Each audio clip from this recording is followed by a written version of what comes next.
Through you, Mayor Charbonneau. Council in attendance, if you, it says 5:30, if you'd like to start the meeting. Okay, thank you, Don. Then we'll call to order this special council meeting. And the second item on the agenda is the land acknowledgement. We'll turn it over to Councillor Grace to do that. Thank you, Mr. Mayor. We acknowledge that we are meeting on the traditional lands and treaty territory of the Saugeen Ojibwe Nation, which consists of the Chippewas of Saugeen and the Chippewas of Nawash Unceded First Nation. We understand this land holds immense significance to the people of Saugeen Ojibwe Nation. We appreciate those who live and work alongside us today and who continue the traditions of their ancestors as stewards of the land we are privileged to inhabit. We thank them for the contributions they have made in both caring for the land and in shaping this community. We commit to truth and reconciliation, to acknowledging the truth about what happened to Indigenous peoples because of colonization, and to reconciliation, which begins with each and every one of us. Just a short comment that last week, I was fortunate enough to attend an orientation session presented by Trish McMeekin at the Bruce County Museum, and it was expressly for Bruce County politicians. I learned a lot. Trish told us a lot about the history, about relations between our communities, and it was a very valuable experience. As a local government and public organization, we are dedicated to learning about Indigenous culture, to fostering a better relationship with First Nations and their people, and we commit ourselves to actions that move us forward on a path to healing along with the Saugeen Ojibwe Nation. Thank you, Councillor Grace. So now we're on to item 3, which is disclose of pecuniary interest. Ask any member if you have one of those you'd like to declare at this time. Seeing none, of course, you can do that anytime if you need to. So we're going right into a close to public now, and I have a resolution. The council moving to close to public meeting to discuss matters in accordance with Municipal Act 2001, Section 2392K regarding negotiations with a potential third-party supplier for recreation services.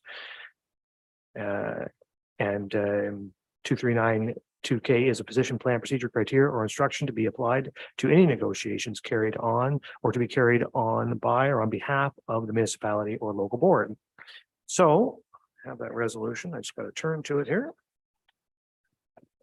And okay, can I get a mover and seconder for the resolution? The deputy mayor and Councillor Stack. And work. All in favor? That is carried. All right, so we're going into close to public, and I assume we'll go to a different link for that. So we'll see you over there.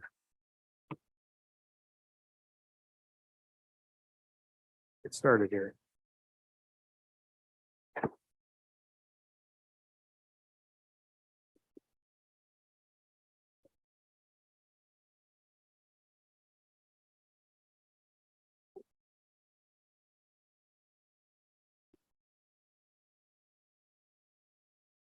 Here we go.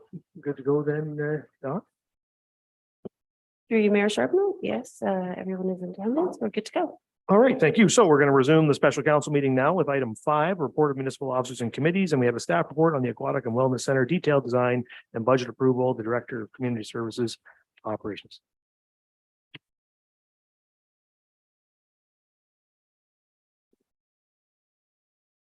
Thank you, and through you, Mr. Mayor.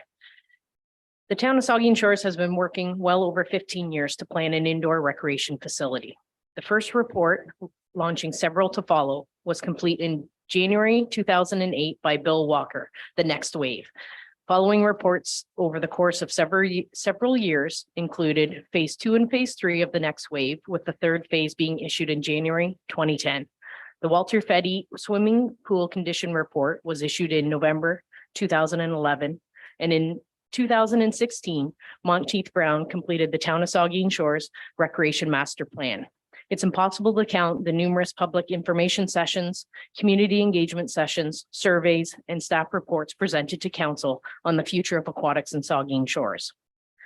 This walk down memory lane serves two purposes. to provide members of council and the public the background and the length of the journey that got us to here tonight, and to pay respect to and appreciation to the past 4 terms of council members who have touched this topic and contributed towards the decision.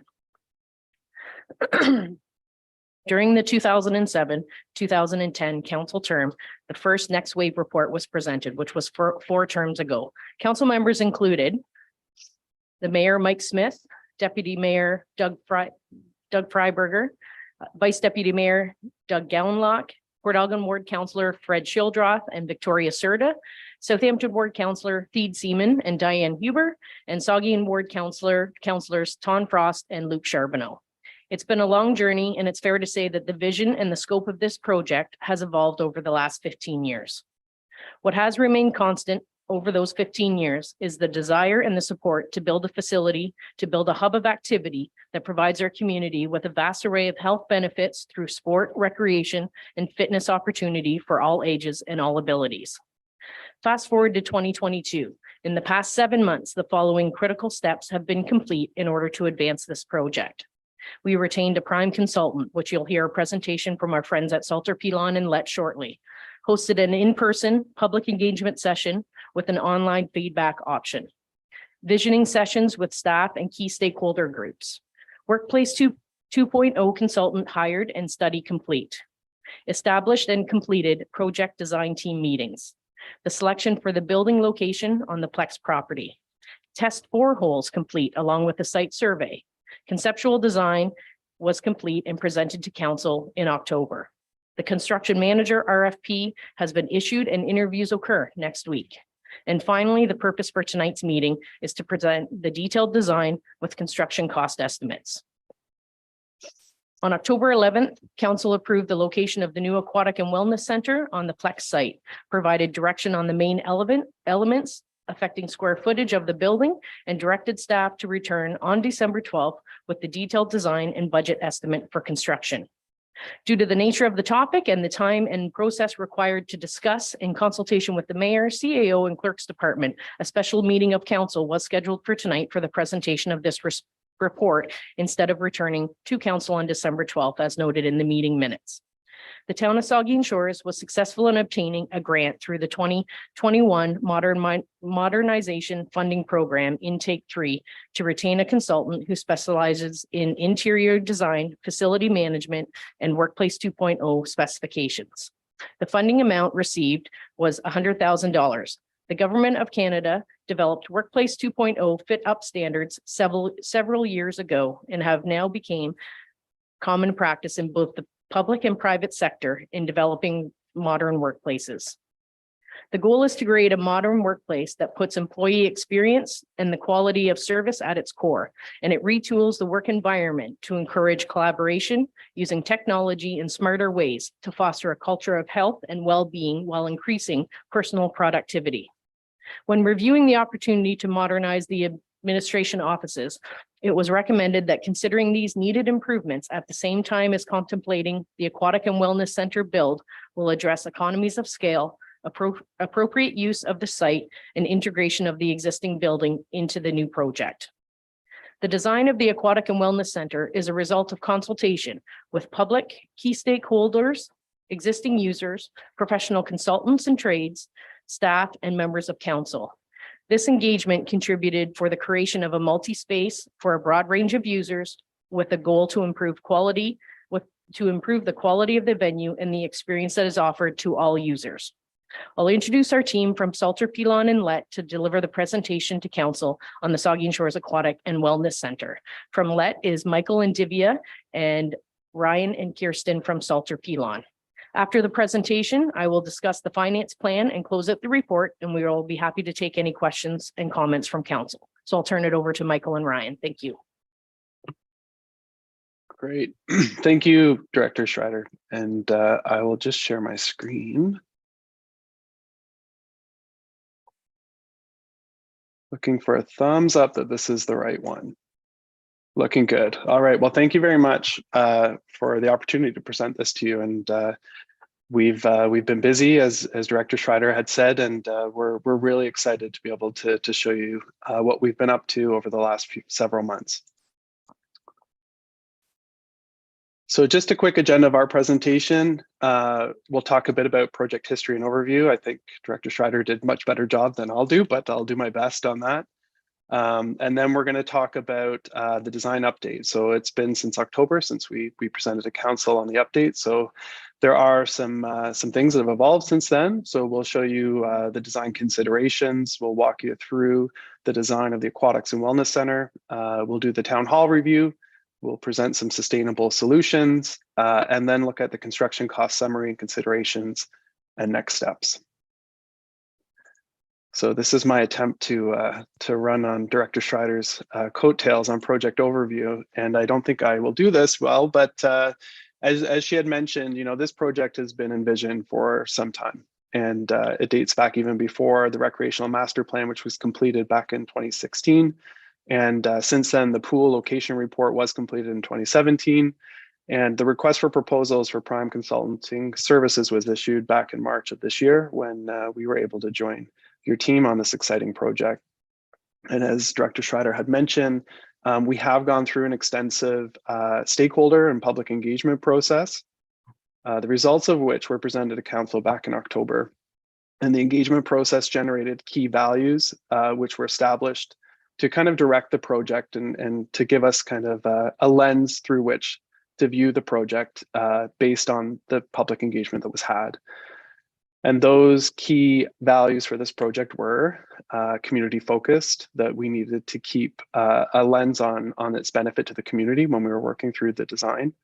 We needed to consider operational savings as part of the design process, and that we needed to consider sustainable solutions as part of the design.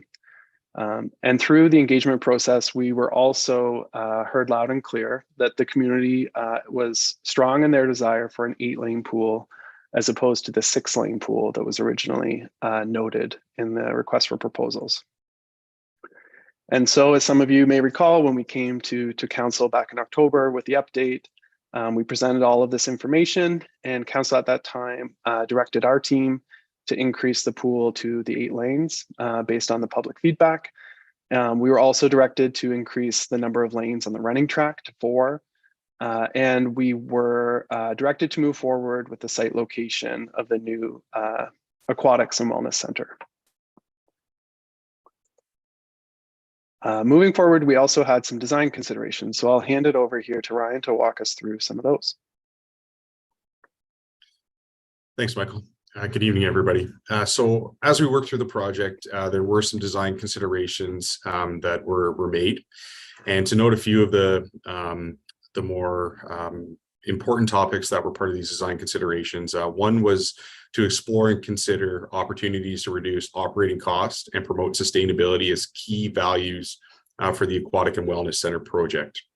A second item was to explore and consider opportunities to provide additional on-site parking based on public feedback and the understanding that the site is quite busy with major events that are happening there, and the parking would be needed to support not only the Aquatic and Wellness Center, but also other events that are happening with the arena and with the town council. The third was to anticipate and accommodate future proofing of the site needs.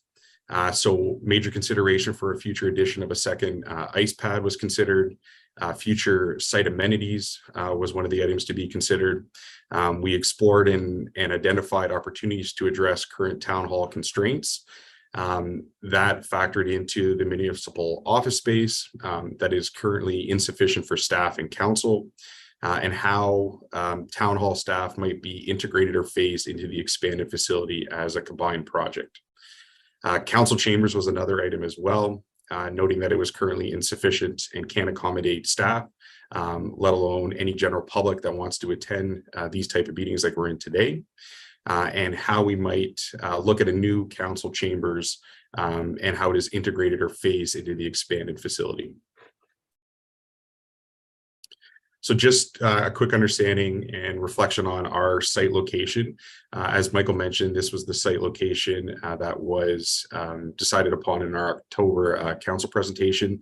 So we have our new aquatic and wellness center located on Wellington on the east side of the property, and then Tomlinson directed to the north side with our existing arena and town council.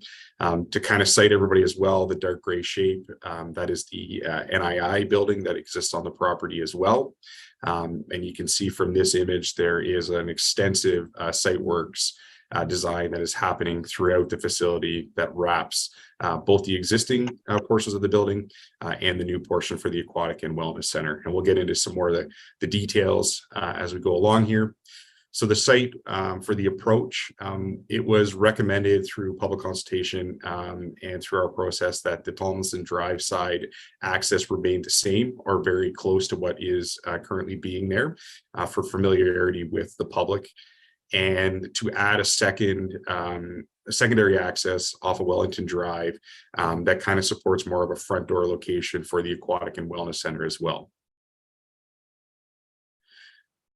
So the idea that the facility has here is that in the red, we're showing the existing plex with the arena, the admin space, and council chambers. The red zigzag line in the middle kind of divides or separates the space that we have between the existing plex and what we're considering the new aquatic and wellness facility in its full design located in the blue on this image. As briefly just mentioned, we're keeping that access on Tomlinson Drive, which directs us into the main entrance of the existing facility. There was a direct importance to keep that main entrance in its current area and location for familiarity with the facility. That would also act as an access into the existing rink and into those admin spaces. But then looking at a secondary entrance into the building, that would be considered a more public entrance for the new addition in the aquatic and wellness center. As we mentioned, the considerations for the site, one of the major ones was the future ice pad. So our design respects that and allows for that flexibility to provide a second ice pad to the facility that would fit neatly in between the existing arena and what we're proposing as the aquatic and wellness center. We also looked at considerations on the site. So a larger civic square. We'll get into a few more details on the civic square, but providing that front entrance space that provides that interest and ties in the whole idea of this really being a civic building for the public as well. And then looking at future site amenities that could be considered as part of a future project that would be accommodated on the existing site layout with our aquatic and wellness center layout as well.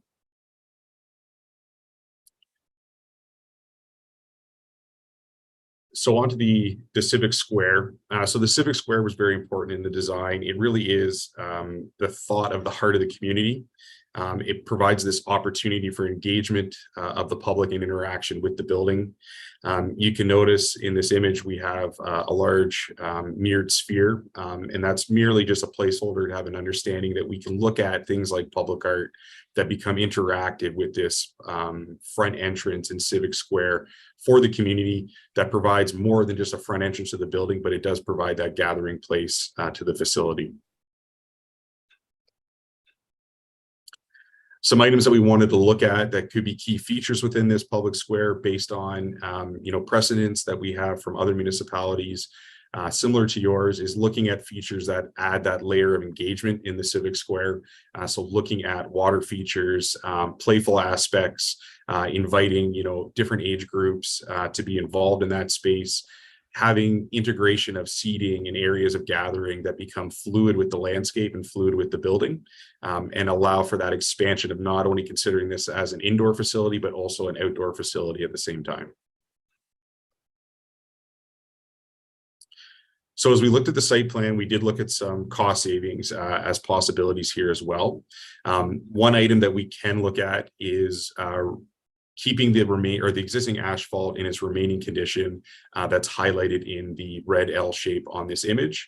So that would be leaving it as is, maybe some spot fixing, but more or less leaving it in its existing current condition. We could look at reducing the civic square at this time too. So creating a smaller space that has less of those amenity features and less of those interest points into that front entrance condition. And then deferring some of the site amenities as well. So we could leave it as more of a green space at this time, but would allow for future conditions for, playful courts, playgrounds, different outside amenities. We all know that recreation ebbs and flows, what's popular and what's not. So at that time, it could be a consideration for the town to have an understanding of what the use of that space would be. And then also looking at limiting parking. So we have an opportunity here to expand parking to a greater number than what's required by the bylaw at this time. And that is in direct relation to the feedback that we received through the town public consultation. I have an understanding that there is a demand for parking on this site, and knowing that we're adding a lot more program to the property, we have expanded that. So the area shown in blue is a possible area that could be reduced to be within the bylaw and the requirements of the project and not provide additional parking to the facility. The other thing we can look at too, so overall in the red, it is kind of looking at simplifying the site design. So we do have consideration in the design right now for boulevards, walkways, pathways throughout the site that heighten the experience as far as a user perspective goes on the ability to navigate the site safely as a pedestrian and through vehicle traffic. But we could simplify some of that as well to create larger just asphalt expanses that don't have those breakups and those kind of safety walking barriers through the boulevards and islands. And I'll hand it back over to Michael to talk about the Aquatics and Wellness Center. Great. So let's show you the building.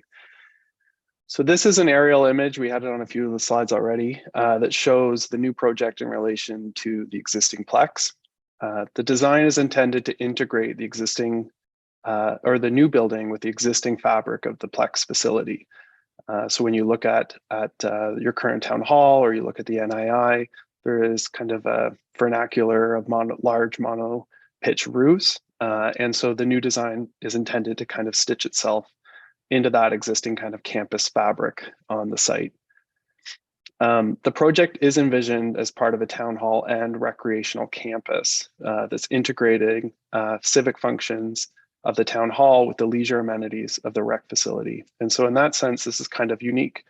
Not many communities have the same complement of programs where you're not only just doing a recreational center, but you're really you're providing a town hall function as well. Your council chambers is here. And so it's a civic building in a different way than just a straight recreational facility would be. And unique to this site too is the NII, which kind of goes one step further to link the broader community and innovation along with the town hall and the recreational aspects that are also on the site. So with these programs sharing one site, this is in many ways civic, recreational, and cultural in terms of its place in the community.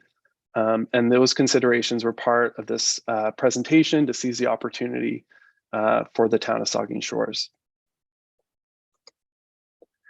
So Ryan had kind of walked us through the red and the blue. So we're going to focus here on the blue and zoom in just a little bit on the new aquatics and wellness facility.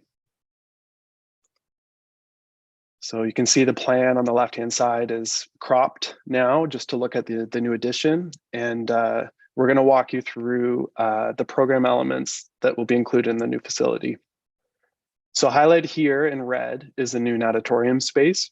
It'll include a leisure pool as well as a 8-lane competition pool. Both pools are fully accessible with ramps provided. The pools are located on the north side of the site and north side of the building to reduce the risk of glare on the surface of the water. The natatorium also includes a dedicated office space for the breakers, a secure area for parents off of the deck of the leisure pool, viewing area, and there is a pool viewing area on the second floor overlooking the 8-lane competition pool that we'll circle back to later on in this part of the presentation. And we'll speak more to operational savings and sustainable solutions later in the presentation, but the current design envisions the sloped roof ceiling to be of heavy timber construction in the natatorium. The warmth of the timber will give it a comfortable space for the community to gather and enjoy. But timber is also an ideal material for this application because it responds well in a hot and humid environment that is the natatorium space. Alternatively, if we didn't use heavy timber, and we have these options further in the costing breakdown, typically for these spans, we would see a steel structure. The only caveat to that is there is more ongoing maintenance with steel in these hot and humid environments that just needs to be considered. The other benefit of heavy timber in the natatorium space is its low embodied carbon. The use of timber in this application will go a long way to promote sustainability and speak to the values of the community that were reflected in the engagement. Going back to the plan and zooming in on the gymnasium that's highlighted here in red. The gymnasium is located just south of the natatorium opposite the central change areas. And the gym is sized to accommodate basketball, 2 volleyball courts, 8 pickleball courts, and it's centrally located in the wellness space. So the gym is highly visible from multiple angles. It includes dedicated storage on either end of the court and can also be used as a multi-purpose space with retractable seating and netting that opens the gymnasium up to adjoining spaces if needed. Due to the large spans within the space, a steel structure is suggested for cost efficiency. The wellness center will not have the same heat and humidity stresses that the natatorium will have, so steel is the right fit. The design has been tailored to minimize large spans where possible and use a cost-effective open web steel joist structure for the roof area. To align the project with its guiding values, the design does propose prefabricated exterior envelope panels made from cross-laminated timber. The prefabrication is intended to reduce labor costs and increase overall quality, while the CLT components reduce the project's overall carbon footprint. Going back to the plan and moving over to the multipurpose rooms highlighted in red. These are located along the link with the existing plex, and there'll be 2 multipurpose community rooms in this location. These rooms will be fit up with storage and kitchenettes, and we'll have a divisible partition to create 1 larger room where needed. The rooms are located as a bridge between the plex and the new Aquatics and Wellness Center, so they can be easily accessed from either program. These rooms will extend out into an enclosed outdoor area to support their programming. They can be used for student camps, birthday parties, or other events. Moving over to the fitness center, again highlighted in red. The fitness center faces east as a link between the gymnasium and wellness area and the natatorium. This space is designed with a sprung floor and perimeter windows to accommodate a number of different uses. Unique to this facility, the fitness area has views into both the pool and the wellness center. So this access allows the space to be multi-purpose as an overflow for programming needs on either the pool or the gym. And it'll also allow you to operate by increasing booking potential and potentially increasing revenues through increased use of this space. The interior will have lots of access to natural daylight with perimeter windows and a perimeter 5-foot wall that would support varying uses within the space. And here's just another view from a different angle.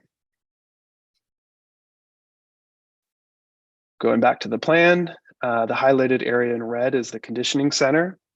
So the building also includes a large conditioning area that includes cardio, weightlifting, free weights, and a dynamic exercise zone. The conditioning areas are integrated into the overall wellness center program in an accessible and fully immersive community space. The adjacencies of the conditioning directly across from the change rooms and shower rooms, and in the same vicinity as the gym and the track and the fitness studios, allow for programming flexibility in a fully accessible space. Many facilities of this type, with these types of program offerings, have these uses dispersed on different floor levels. We did tour a number of different precedents in your region with the team. And what is different here is that this is a fully accessible program offering. So here are some views of the entrance into the conditioning area. In this particular image, you can see the bridge crossing, or the crossing here in the dark flooring. That is the single point of crossing from the track to take you across to the cardio equipment and or to the gymnasium entrance. And we'll come back to that in a second. And this is a view looking towards the east-facing windows. And again, another view here.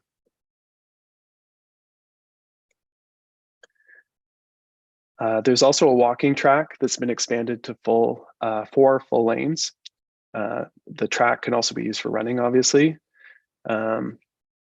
Unique to this building, the track, similar to the conditioning, is fully accessible on the main floor level, and it's integrated into the gym and conditioning areas. It has a dedicated entrance and a dedicated crossing area for folks to access the gym and the cardio zone, which you got a glimpse of in the previous image. All other perimeter spaces of the track are protected with a guard for clarity on access, wayfinding, and use. This design approach allows with the highest standard of accessible recreational facilities, as well as programs that are all provided on one level. It means that somebody who might be coming to the track to walk in a snowy winter day, which it is here, as part of a physiotherapy recovery program, doesn't need to go to a change room and then to an elevator or a set of stairs to get up to a track. It's all accessible on one level. It also reduces gross up, which is what we talk about when we talk about circulation, additional corridors, or means of moving people between spaces. Having everything on one floor level does alleviate some of that redundancy. This is a view of the track, which shows you the 4 dedicated lanes that could be color coded to identify their use, or also the integration of iconography to inform people of which lanes are for walking, jogging, or running. The track will also have a varied number of views into either the gym or the conditioning zone or the lobby, or in this case, the exterior on the right-hand side. That'll prove to be an engaging course for walkers and runners alike. Back to the plan. This is a view of dedicated staff and reception, which is located in the Aquatics and Wellness Center. It's strategically located adjacent to the entry gates into the AWC, but it also has visibility to both main entrances and major corridors. The office area is shared with recreational staff, reception, and the lifeguard station.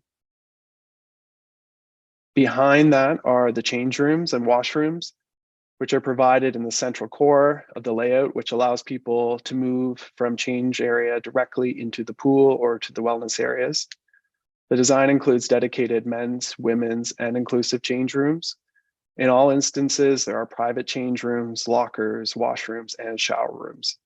There's access to a steam room and an open shower area adjacent to the inclusive change room zone off the deck, the natatorium deck. And lockers are provided outside of these areas on both sides of the change rooms as well, the change room block, so that they can be used by people either on the natatorium side or on the wellness side.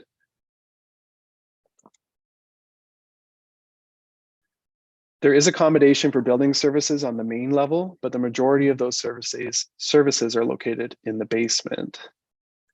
So this is now, oh, my mouse doesn't want to click properly. There we go. This is now going down into the basement level, level 0.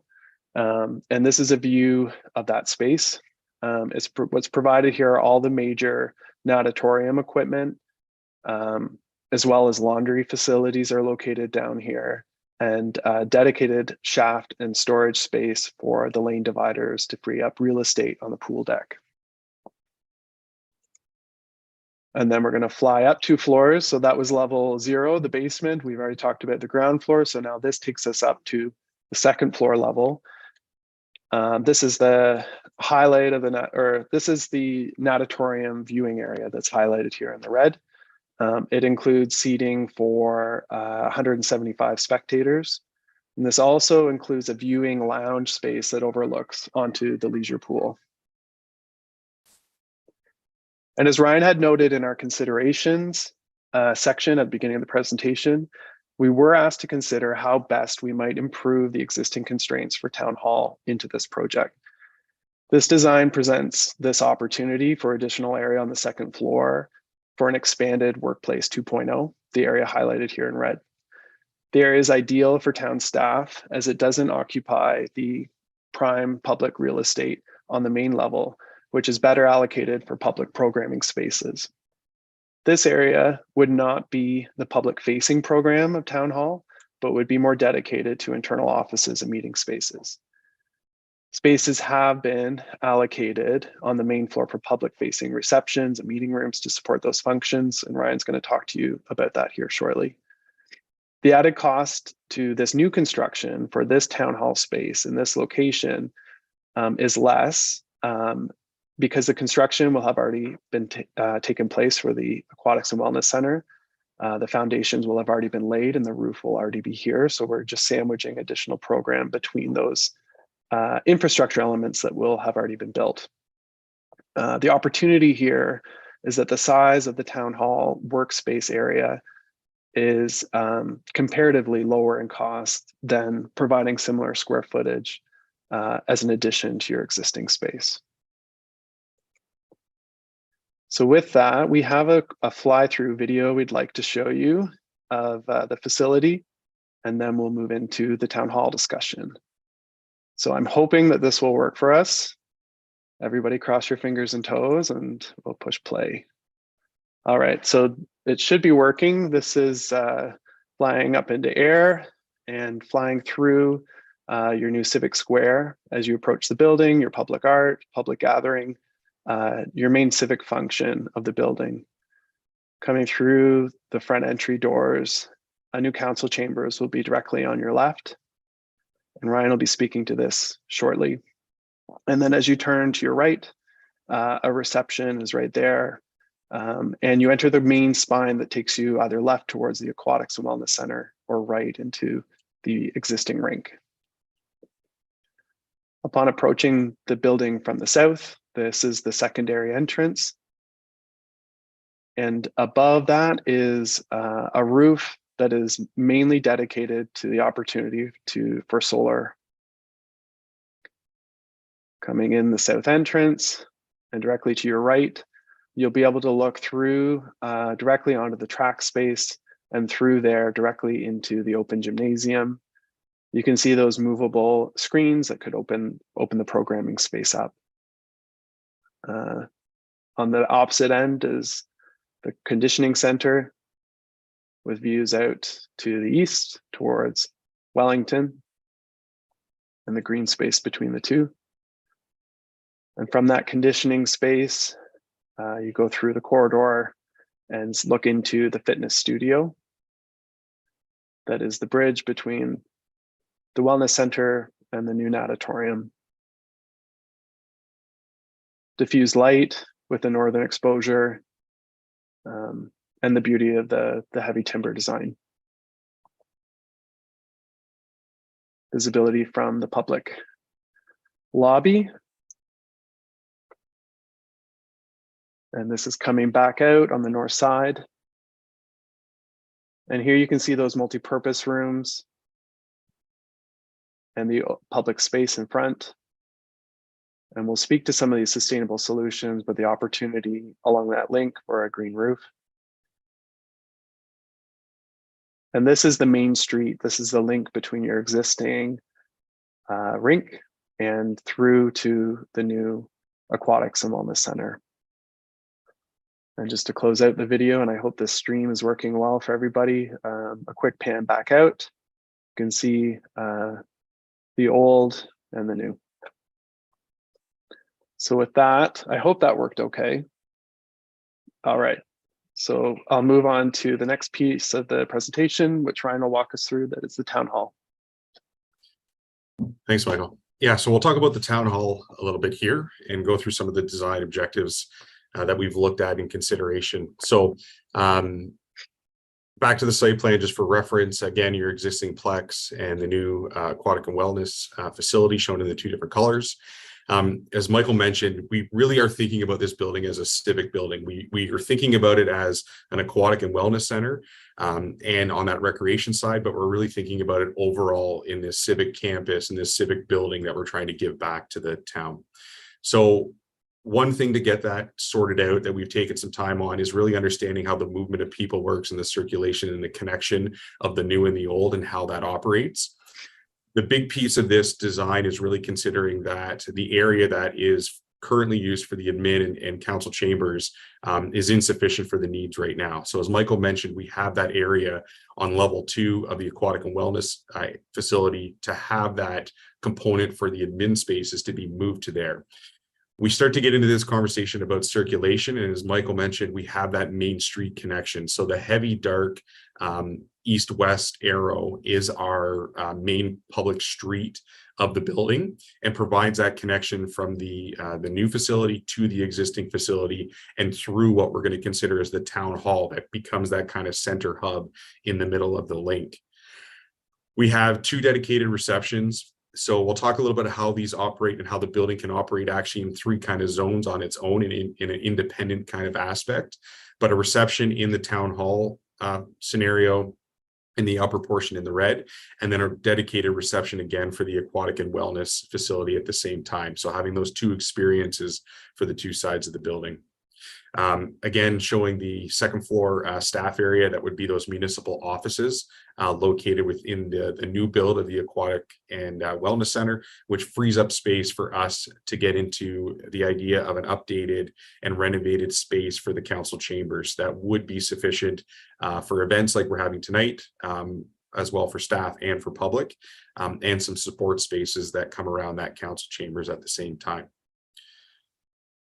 So thinking about this building and blowing up a little bit on the idea of moving into this town hall aspect. So we keep that existing front entrance into that front area.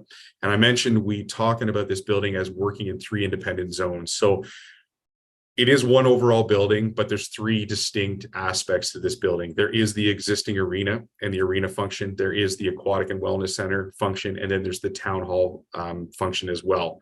The way the design we have planned right now is that all 3 of those areas can be sectioned off in the building and can operate on their own.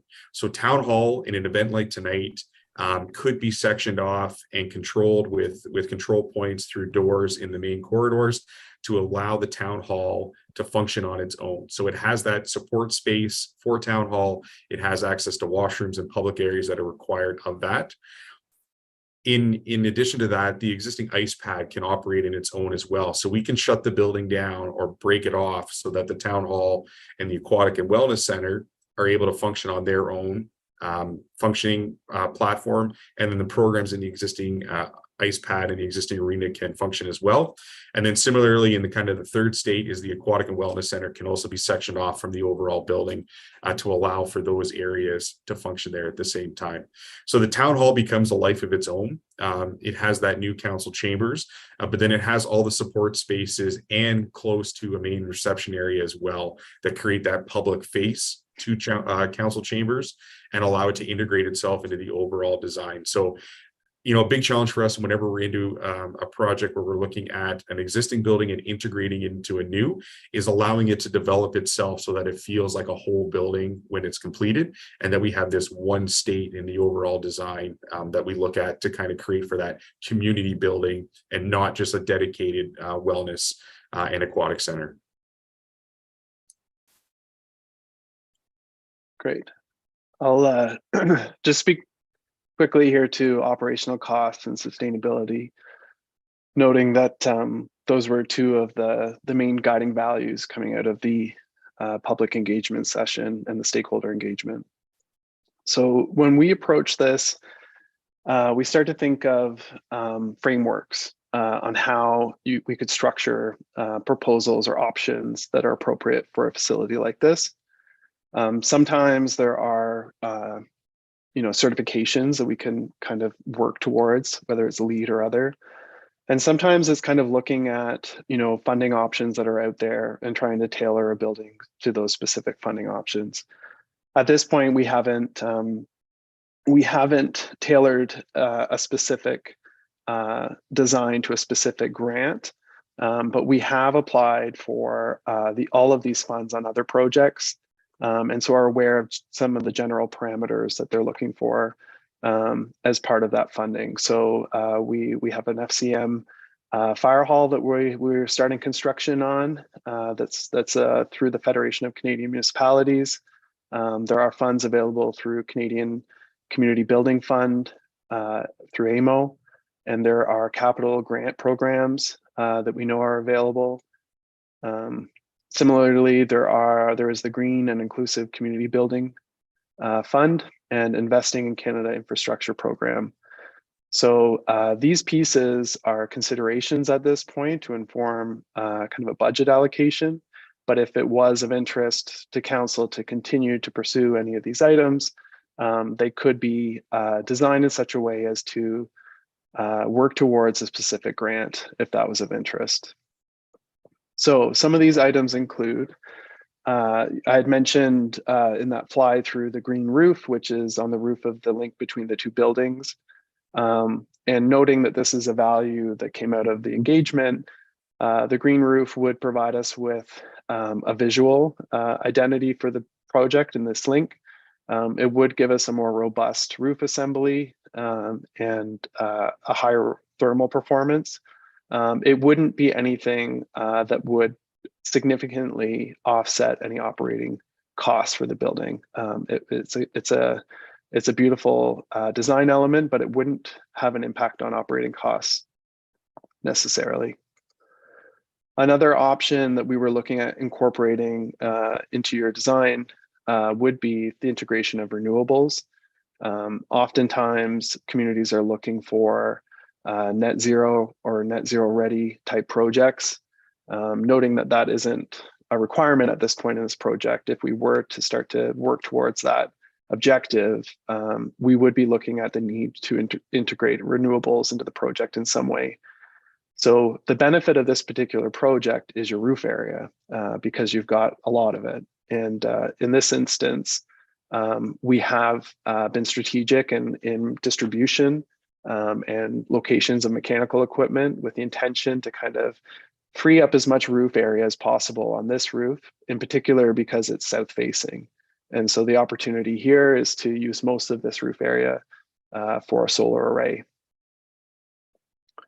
You do have a great sustainable legacy with the existing Plex.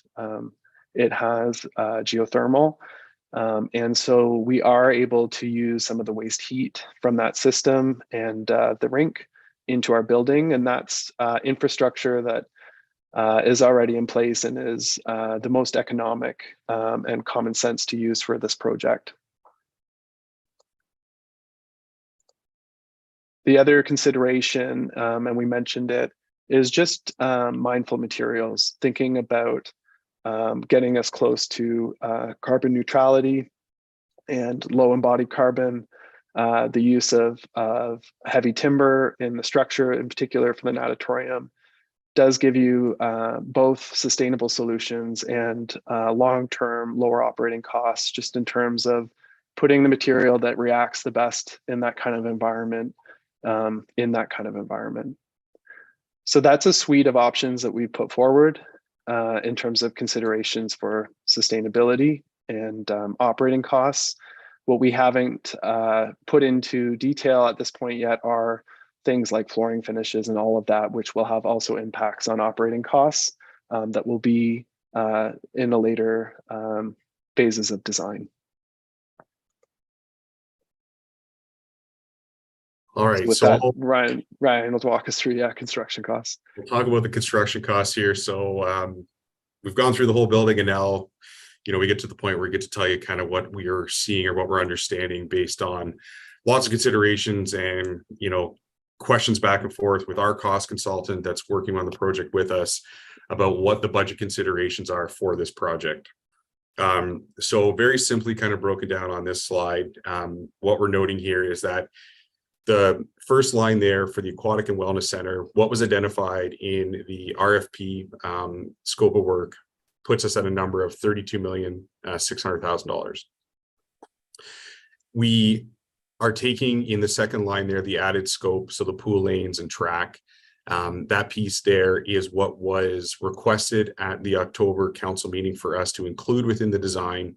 That takes the pool from 6 lanes to 8 lanes and then expands our track to 4 full lanes as well. The site work allowance for that project, this is without the premiums, as we talked about the civic and the future amenities, which we'll speak to a little bit later here as well, is a $5 million cost as well.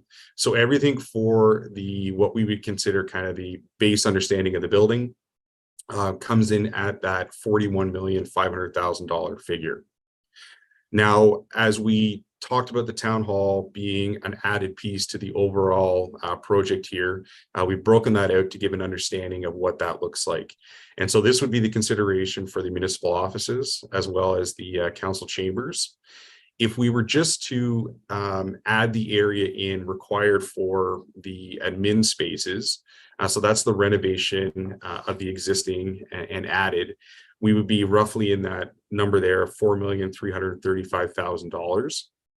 And if we were to fit up that area with all the partitions, the furniture, the spaces for that admin space, we would be looking at a fit up of $1,065,000.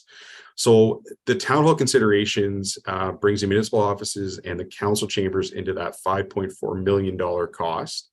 We did have that costed separately as part of if it was just placed in the existing building right now with an addition that would be required for the additional space of council chambers.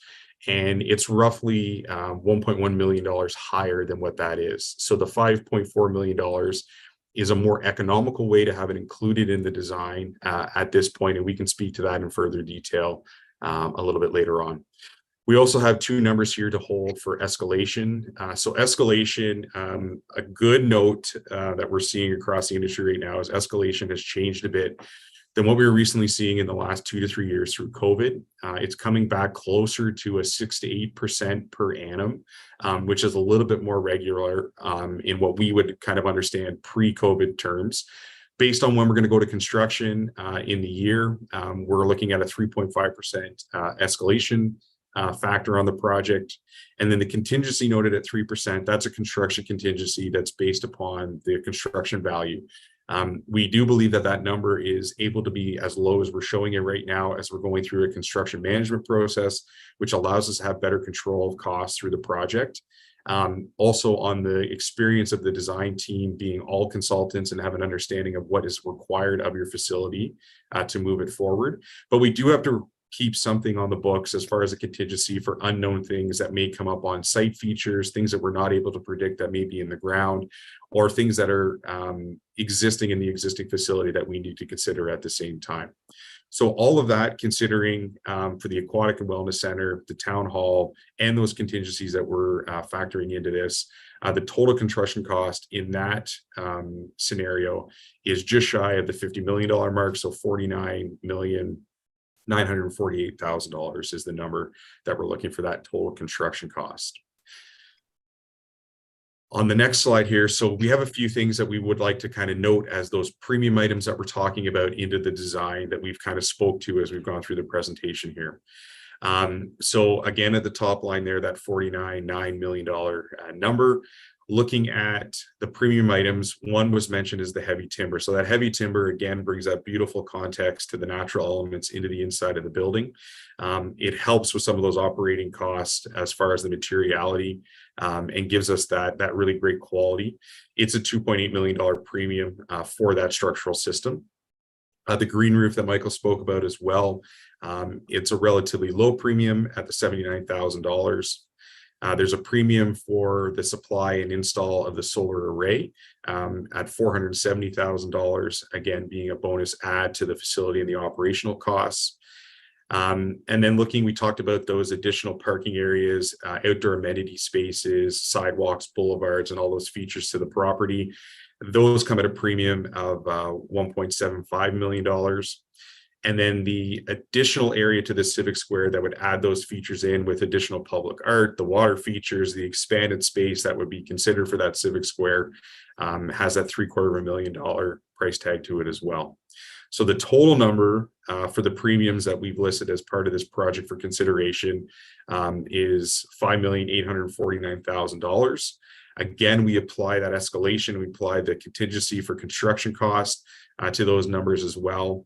And that brings us to an overall total construction cost with those premiums of $56,177,000. So that's kind of the breakdown of the premiums that we've spoke to throughout the presentation here to give an idea of that. And we do have one last little piece to talk to, and then we can definitely break down these numbers a little bit further. So just to come back to the schedule overview, on the far left-hand side, you are here, we are here. We're talking about design and budget at this council meeting. So the direction coming out of that, out of tonight, will put us into detailed design and specification development. And all of the next steps are really tied to that January 2025 move-in date. So when we work back from there, it means that our site plan approval application has to go in February. We're going to be doing our first building permit submission in March of next year. And because of the construction management approach, it means that we'll be doing construction and design simultaneously. So we'll be breaking ground in June while we're still detailing and designing certain aspects of the building. The benefit of this to, the points we were looking at in terms of escalation that Ryan spoke to is you're looking at 3.5% as opposed to 6 or 7% because we're getting into the ground earlier through the construction management approach. And additionally to the numbers that Ryan was talking about, construction management will mean that we'll have a construction partner to work with us through the design process to find efficiencies in construction and overall cost. So that'll get us into the ground in June. We're going to complete our construction documentation, all of the drawings for the building this summer, and that will take you to a substantial completion of the building December of 2024, a nice Christmas present for that year, and then you'll move in in 2025. So apologize for the plethora of information tonight. I'm sure it's a lot to digest. And I think Director Schreider is going to take it from here, so I will stop sharing. Great, and thank you, Michael, Ryan, and Divya and Kirsten. So this is an appropriate time to introduce our internal project team resources of Lisa Billing, our recreation manager, and Steve Hardy, our project manager. Their dedication and contribution towards this project has gotten us where we are today and is very much appreciated. There are two financial considerations when contemplating what to build and how to meet the immediate and future recreation needs for our growing community. There's the operating budget considerations, and this is the ongoing annual operating budget impact of the facility. And then there's the capital budget considerations, and this is the cost, both upfront and future debt payments required to support the construction of the facility. So I'll break each of those down. The operating budget considerations. So since 2017, the average annual operating deficit of the Centennial Pool is approximately $346,000. That's the amount that it costs for us to provide the programs we do out of the existing pool facility. The historical operating costs of the Centennial Pool are relatively low in comparison to other municipal standalone pools. This is attributed to the mechanical services being provided by the school, minimal repairs and maintenance upgrades, and successful program options for the patrons. Staff do an amazing job at offering programs and lessons to the community of Saugeen Shores. I'm sure that all of us in this room has either taken a lesson or watched our little ones take lessons at the Centennial Pool. So hats off to our staff in the aquatics division led by Michael Hunt that provide these services out of the existing 1970s pool facility. Due to the significant capital costs of developing the Aquatic and Wellness Center, the notion of phasing the project has been raised as an alternative approach to delivering the new facility to the community. The first phase contemplates the development of the 8-lane pool to replace our aging Centennial pool. The pool-only facility would be expanded at some point in the future with the development of the wellness portion of the center. While there may be merit to this approach in terms of containing the initial capital cost of the construction of the facility, there would be negative financial implications on the operating side. If construction was phased, it is estimated that the 8-lane standalone pool would generate approximately $320,000 in revenue and cost approximately $1 million to operate, resulting in an estimated $680 annual operating deficit. If the direction tonight is to support the recommendation to include the wellness component of the facility construction, the impact on the operating budget significantly improves. The wellness component, including the fitness and conditioning part of the building, is where the revenue is generated. The operation of this component of the facility reduces the impact on the tax levy and the burden on the ratepayer. It is projected that in the first year of operation, the facility operating deficit will be $600,000, reducing to $400,000 in the second year of operation and reducing further to $100,000 in year 3. As mentioned, the revenue that accompanies the wellness component of the facility is beneficial for reducing the impact on the tax levy. It also creates several program and recreational opportunities that will enhance the quality of life for those who live and play in Saugeen Shores. Pre-opening requirements for the new facility have been outlined in the staff report. There will be an operating budget impact of the new aquatic and wellness center prior to the facility doors being open to the public. It is important to note that the management and operating responsibilities of the facility are not yet decided. We anticipate that this decision will be made in the new year. It's imperative for council and the public to know that the pre-operating requirements and the anticipated costs in relation to the decision on the construction of the building. The estimated costs included in the report are hypothetically based on if the facility were operated by the municipality. Phased onboarding of staff would occur in the opening of the Aquatic and Wellness Center while the Centennial Pool is still operating. In 2024, the impact of the onboarding plan is estimated to be $977,000.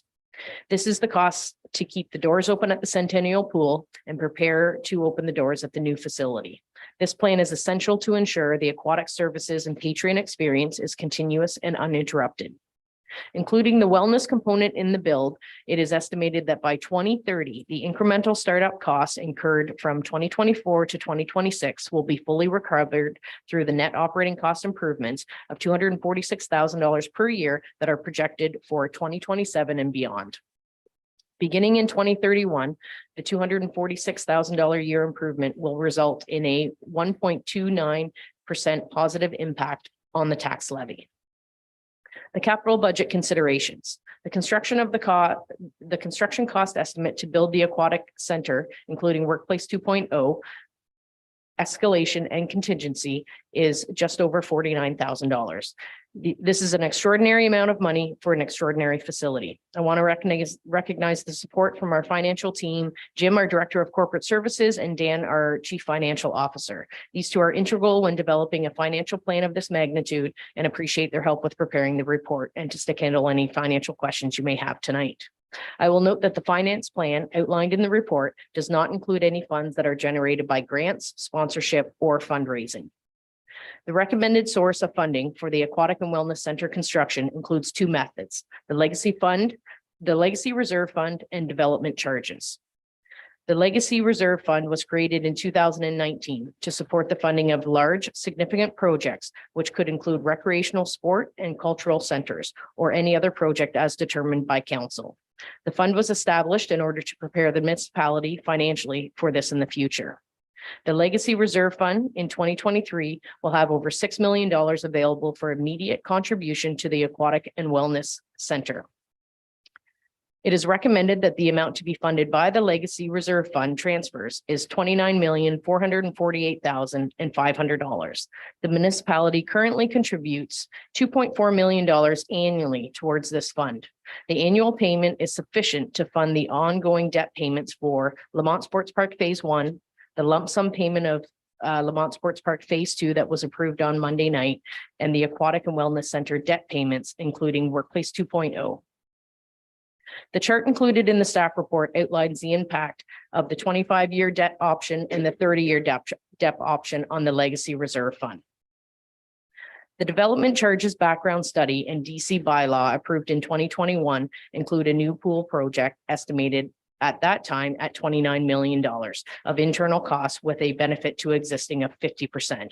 This means that this project therefore is eligible to be funded up to 50% from DCs. It is recommended that 1.5 million from the DC Reserve Fund be utilized for upfront payment and the remainder be taken as debt and with the payments being funded by ongoing DC collections. The amount recommended to be funded by DC collections is $13 million.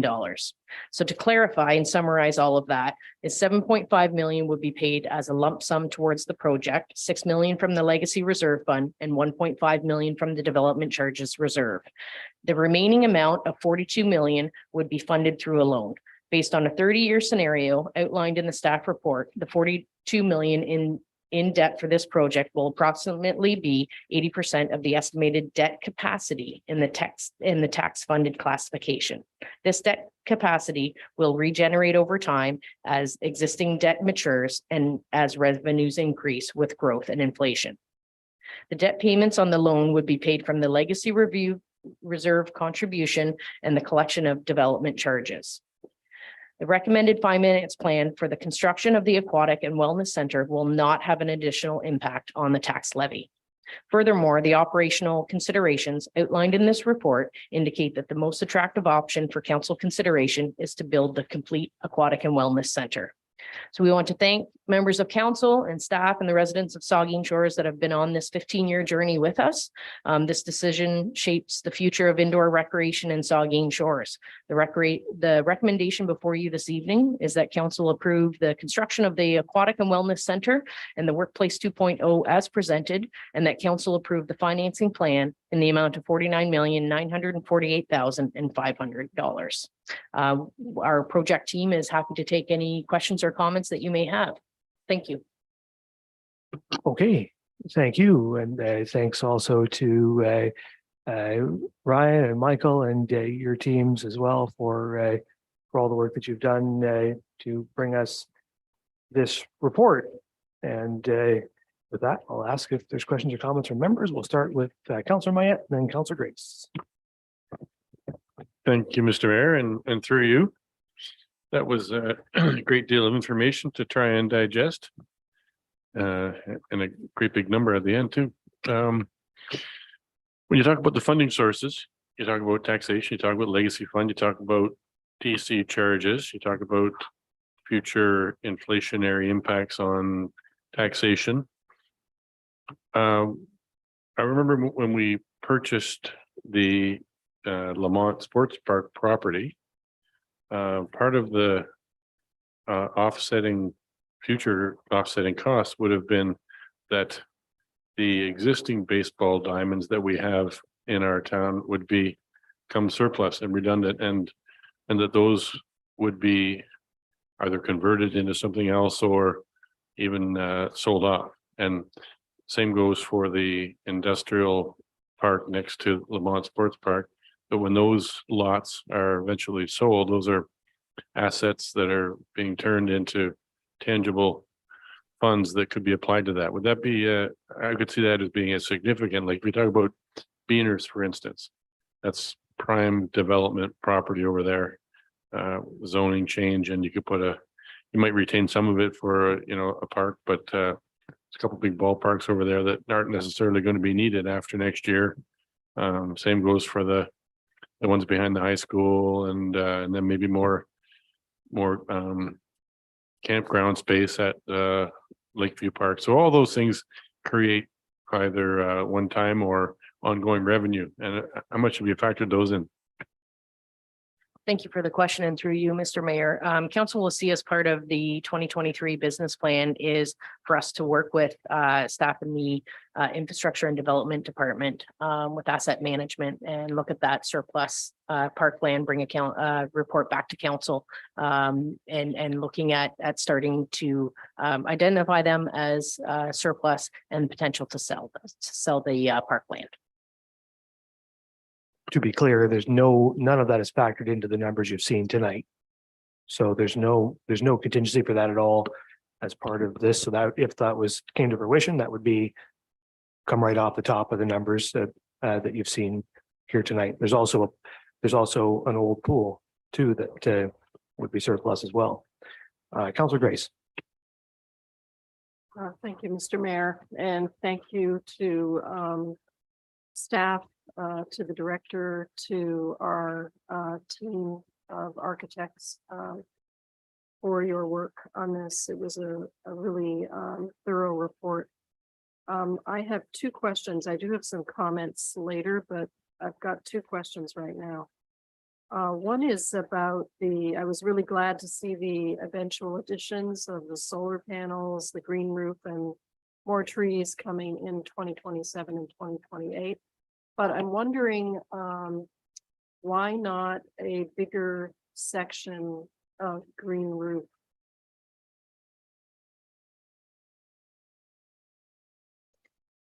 Thank you for the question, and through you, Mr. Mayor, I might turn that over to Michael and Ryan for comment. Sure, thank you. Thank you for the question, and through you, Mayor.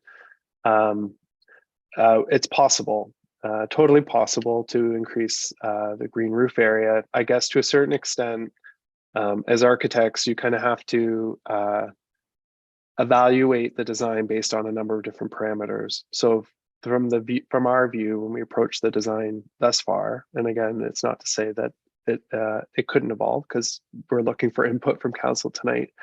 But the roof over the aquatics is really a nod to the campus. We talked about monopitch roofs, and the slope of that structure doesn't make it too conducive to a green roof. So the link seems to be a really good location for that, for two reasons. One, because we anticipate that we're going to need a bit of a lower ceiling in that space, so we have the depth of overall structural area to get the biomass to support it, and it would tie in seamlessly with the roof level of the existing.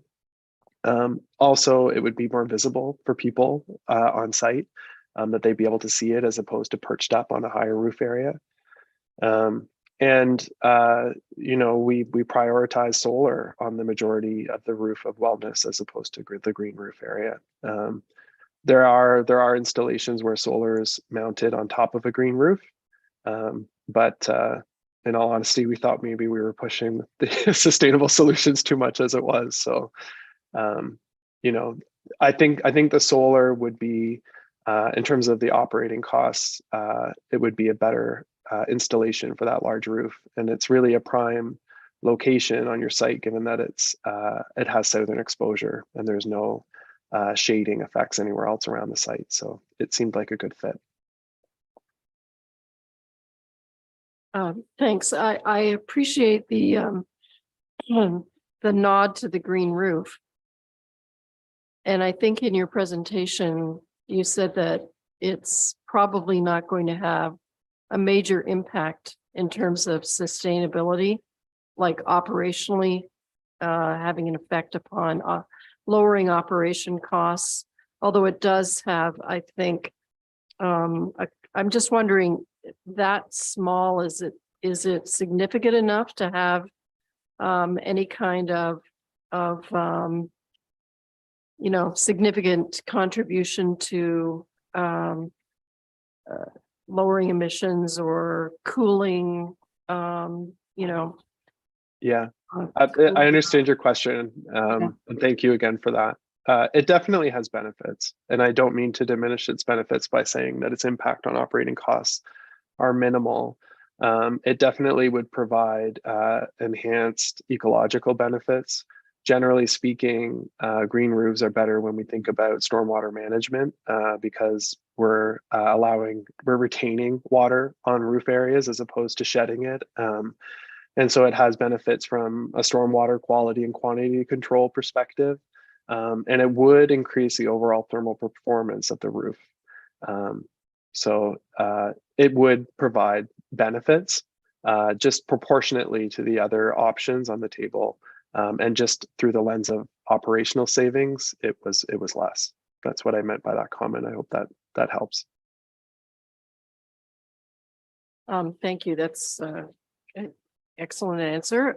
My last question is about the civic square.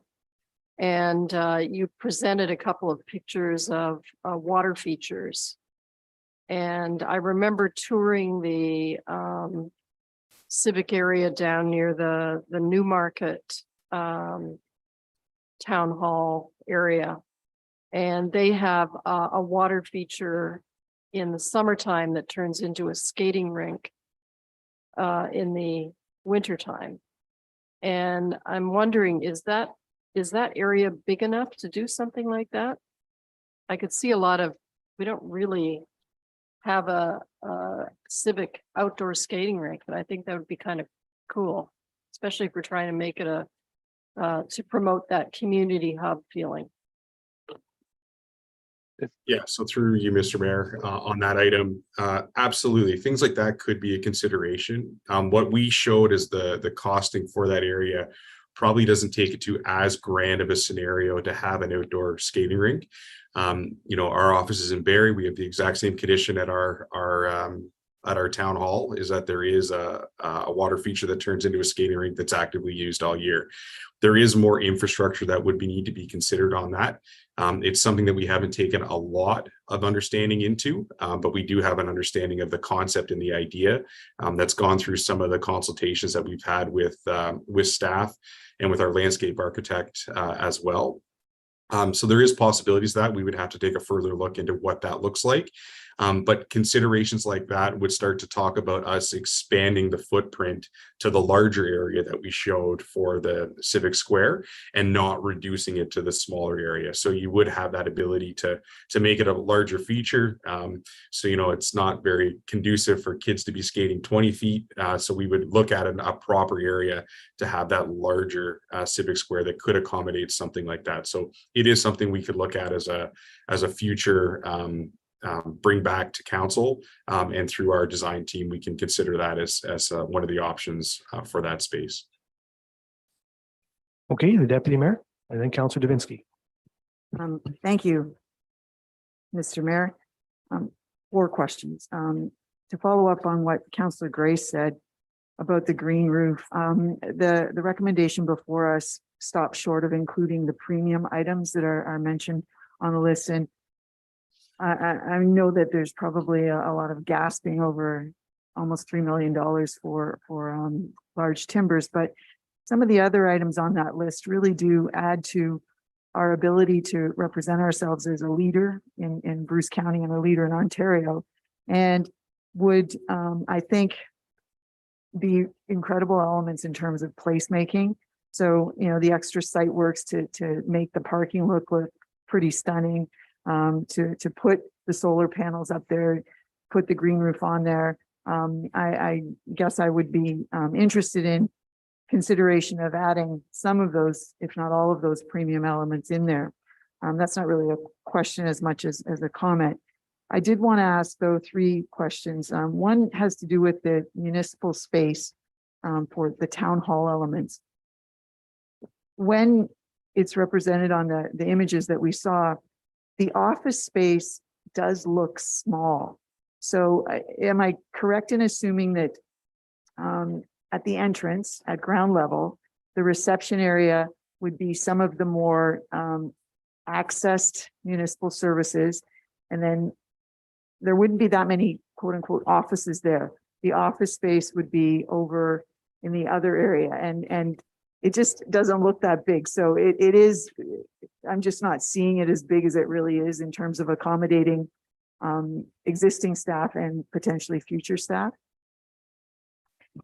Thank you for the question, and through you, Mr. Mayor, is the addition on the second floor. Right now we can there's a range between about 7,000 and 9,000 square feet that we can work with for the design for the office for the second floor.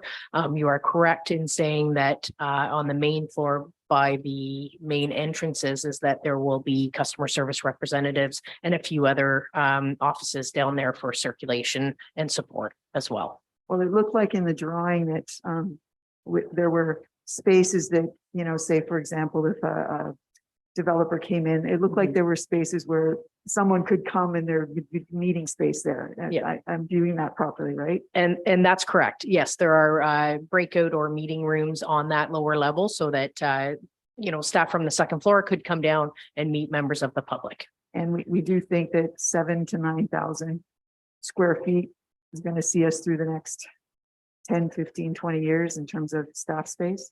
Yes, we believe that we have through that 2.0 consultation. Okay. Another question that I had was the idea that was presented in the report that with the capital side, there was no further impact on the tax levy or taxpayers. The onboarding costs, I believe that's what you called it.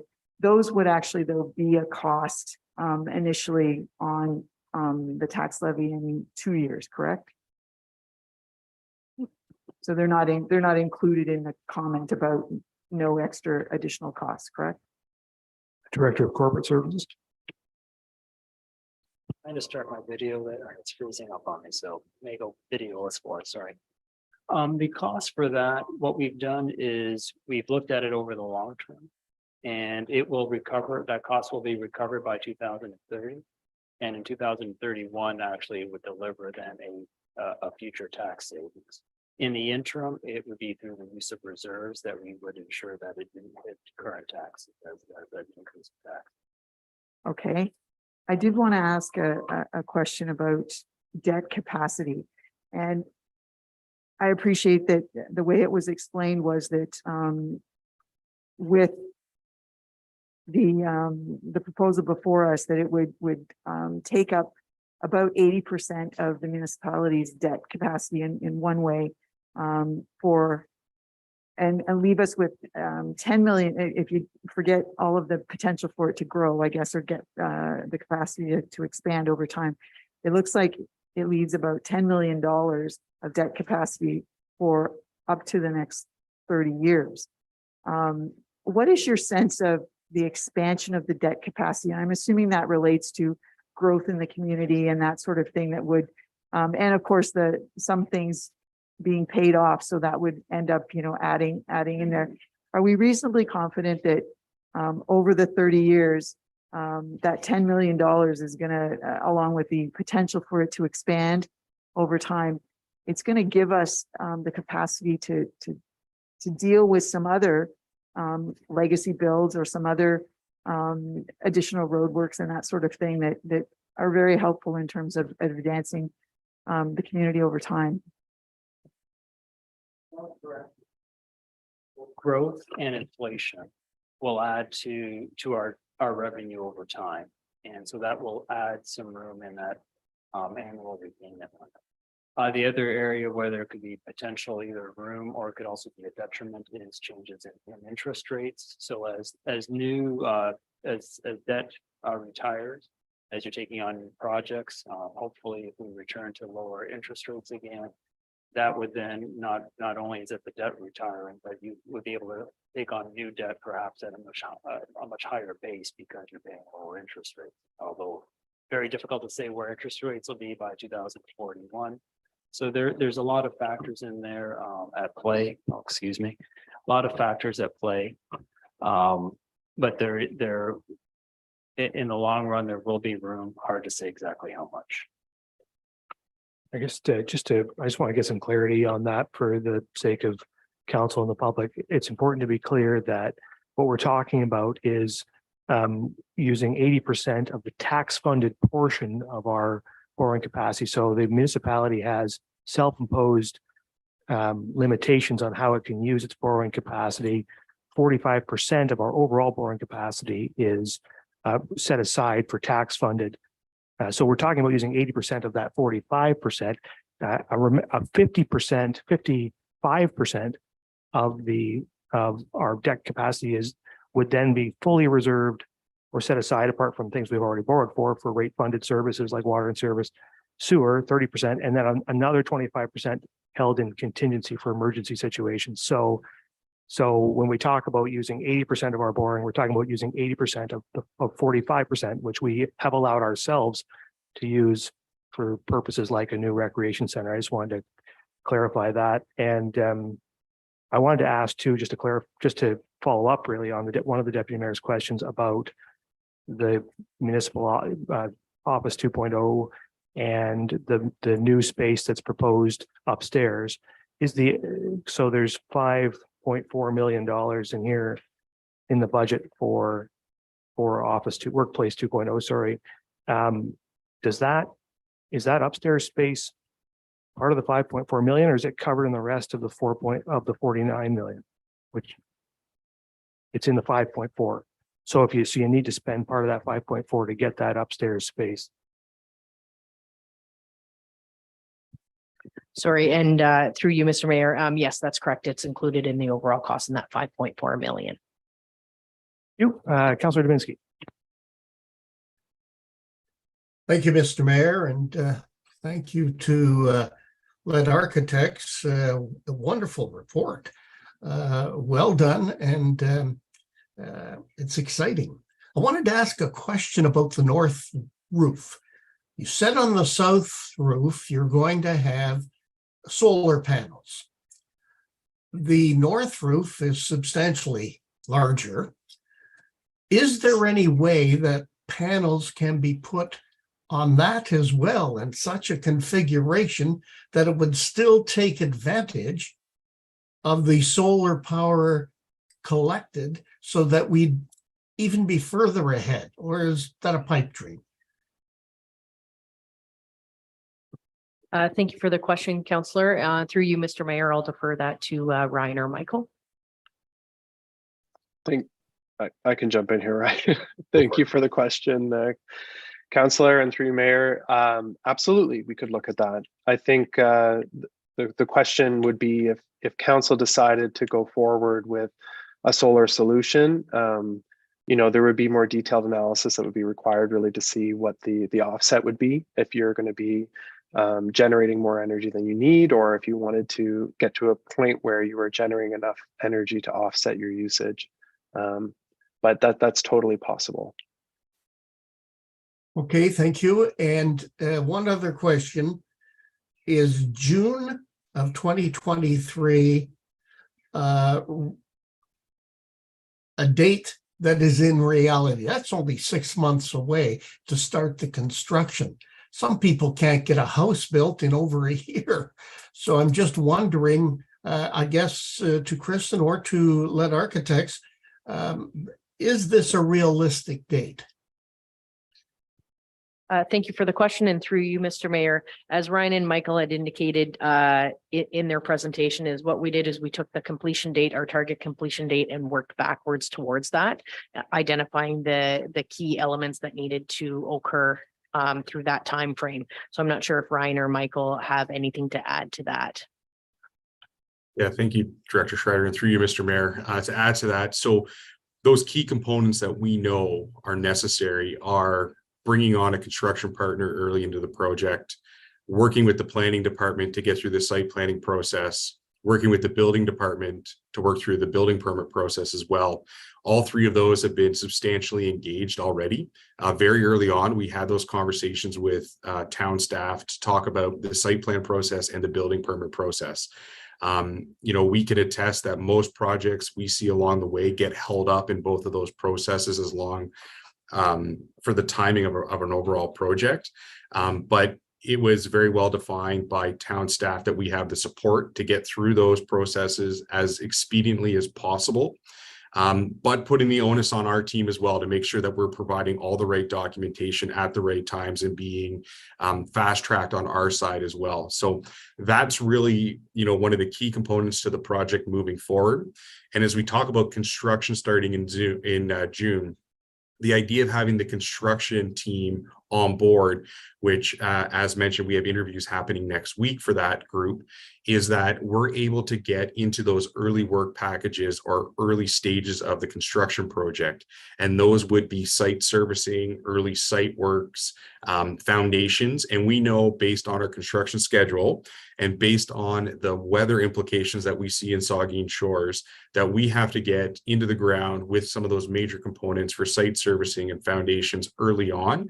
in the year, which being the summer months and those early months into the fall allow us to complete that schedule. So not to say that things can't happen, but we do really have a firm belief that the dates that we're putting forward and the understanding of the detailed work plan that we've gone through as a group allows those dates for construction completion and occupancy of the space for the town to be realistic.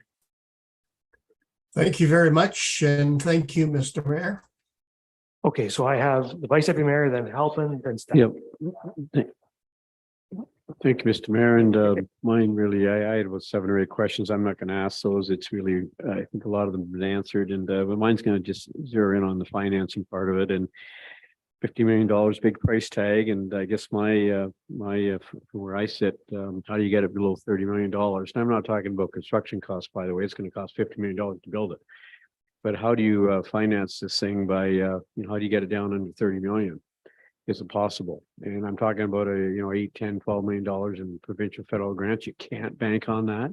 I think we're going to have to start advocating pretty quickly and lobbying Ben Lobb's office and Lisa Thompson. And I want to ask consultants that question in a second about potential grants and the benchmarking, your history track record around other municipalities being successful with grants. I know you can't bank on them. Owen Sound Family Wise set out on a journey 11, 12 years ago to raise $5 million for a $43 million facility, raised $6 million in Owen Sound. We're a pretty affluent community here. We have Bruce Power, we have suppliers, we have a lot of businesses, individuals, a lot of money in our community. People willing to donate to a campaign. I think the community is going to have to step up to the plate for an 8-lane pool and a 4-lane track. I hope there are groups and organizations and individuals that say, hey, we want that $50 million facility, but we're willing to pay for it. And is $5 million doable? And Councillor Mayette mentioned about the sale of surplus land. I think we're just going to have to face music here. And are there dollars available from sale of surplus lands in our community of $3, $4, $5, $6 million, whatever the number is? How do you get the number from 50 down to less than 30? I'm concerned about the legacy fund, legacy reserve. We're pushing the limit. We borrow the full amount, $50 million.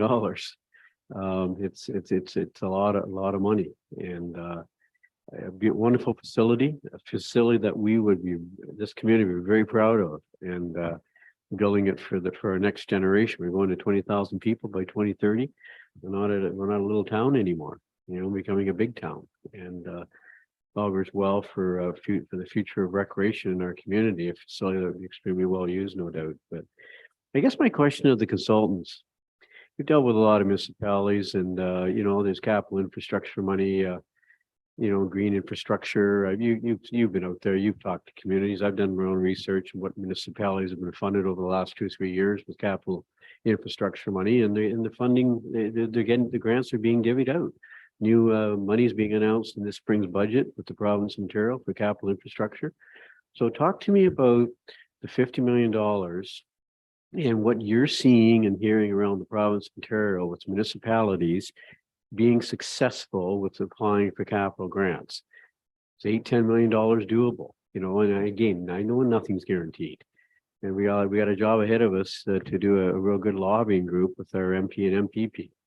But my goodness, if this community is putting in $40 million, can the government come in with 10 and help us out? That would be nice to see recreation money flow our way. So talk to me about track record. Is $8-10 million doable with an application for a $50 million project? What can you tell me about that? Yeah, through you, Mr. Mayor. Thanks for that question. It is a very in-depth question to kind of get fully into. As far as track record goes, I mean, there are lots of major factors that we see, and I'll let Michael speak to this too on some of his experience as well. But, no, grants are not a guarantee. We know that as a fact. It's something that we have to be diligent for.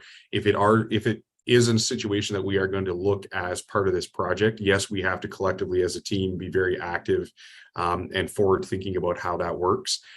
We have had projects in our office that have seen grants come through. They have been successful. And there is a really good, I think, story with this project that we know that there is going to be that ability to go after certain grants. we showed some today that we know. There's also others out there that we probably don't fully know and are fully aware of right now that allow us to kind of look at those things as well.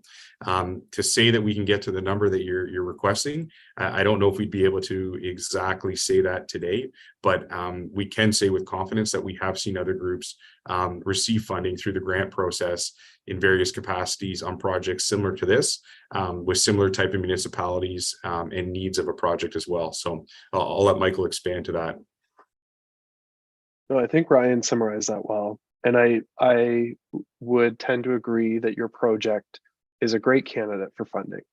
And I'd love to sit here and tell you that you could get $8 billion, but the reality is it's a process, and it's highly competitive. I think every municipality is looking for funding for major capital projects right now. And I hate to be a wet blanket, but I think the risk on this is that our schedule doesn't have any flexibility to wait on this project tied to grants. So I think irregardless of the outcome of tonight, and I'm sure Director Schreider would agree, the team is going to look at all possible grant and all possible funding opportunities, and we'll pursue those. But we have seen projects, in particular municipal projects, that are tied on the hope of a grant, and the whole schedule is tied to that commitment. And so the risk, the amber flag here, I guess, before going on too much longer, is just that your project's a great candidate. Absolutely, we should pursue those grants. I would be cautious to make any motions tonight tied to grants in the event that it might impact schedule. The director. Thank you. And through you, Mr. Mayor, just to follow up with that response, as well as I'll remind council that that we have approved a 2-year contract project coordinator position. And one of the main focuses of that role is to explore grant sponsorship and funding opportunities for this project. Yeah, thank you. I just want to finish up with this. Talk about $50 million, and you know, if you say it quickly, $4 or $5 million fundraising campaign, we're going to need the community to step up. We have a lot of pressure this put on this council for an 8-lane pool going from 6 to 8. We need the pool community to step up to the plate. We need the truck club to step up to the plate. We need unions and hopefully Bruce Power and other organization members of the public building naming rights. Is 4 or 5 million doable to drop that number from 50 to 45?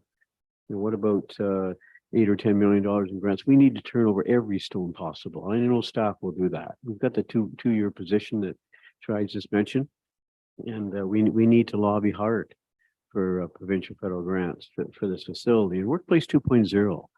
I just I think from a low-hanging fruit standpoint, what COVID did, COVID proved that people can work from home, and I'm just wondering if office space can be freed up with people working out of their homes. It did work for a lot of positions, and can we free up some office space by doing workplace employees working out of their home, and can we save $2, $3, $4, $5 million with Workplace 2.0 to lower it down by a few $1 million.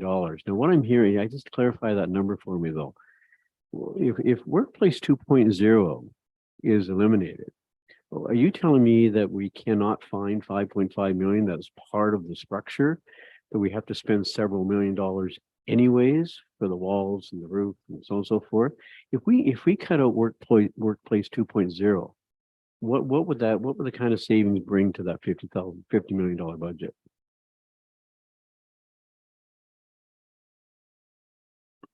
Thank you for the question, and through you, Mr. Mayor. I might just get the Vice Deputy Mayor to repeat that question. Well, what I'm wondering, like I saw a number in there, 5.4 million for Workplace 2.0, but then I heard also that it's really not 5.4 million.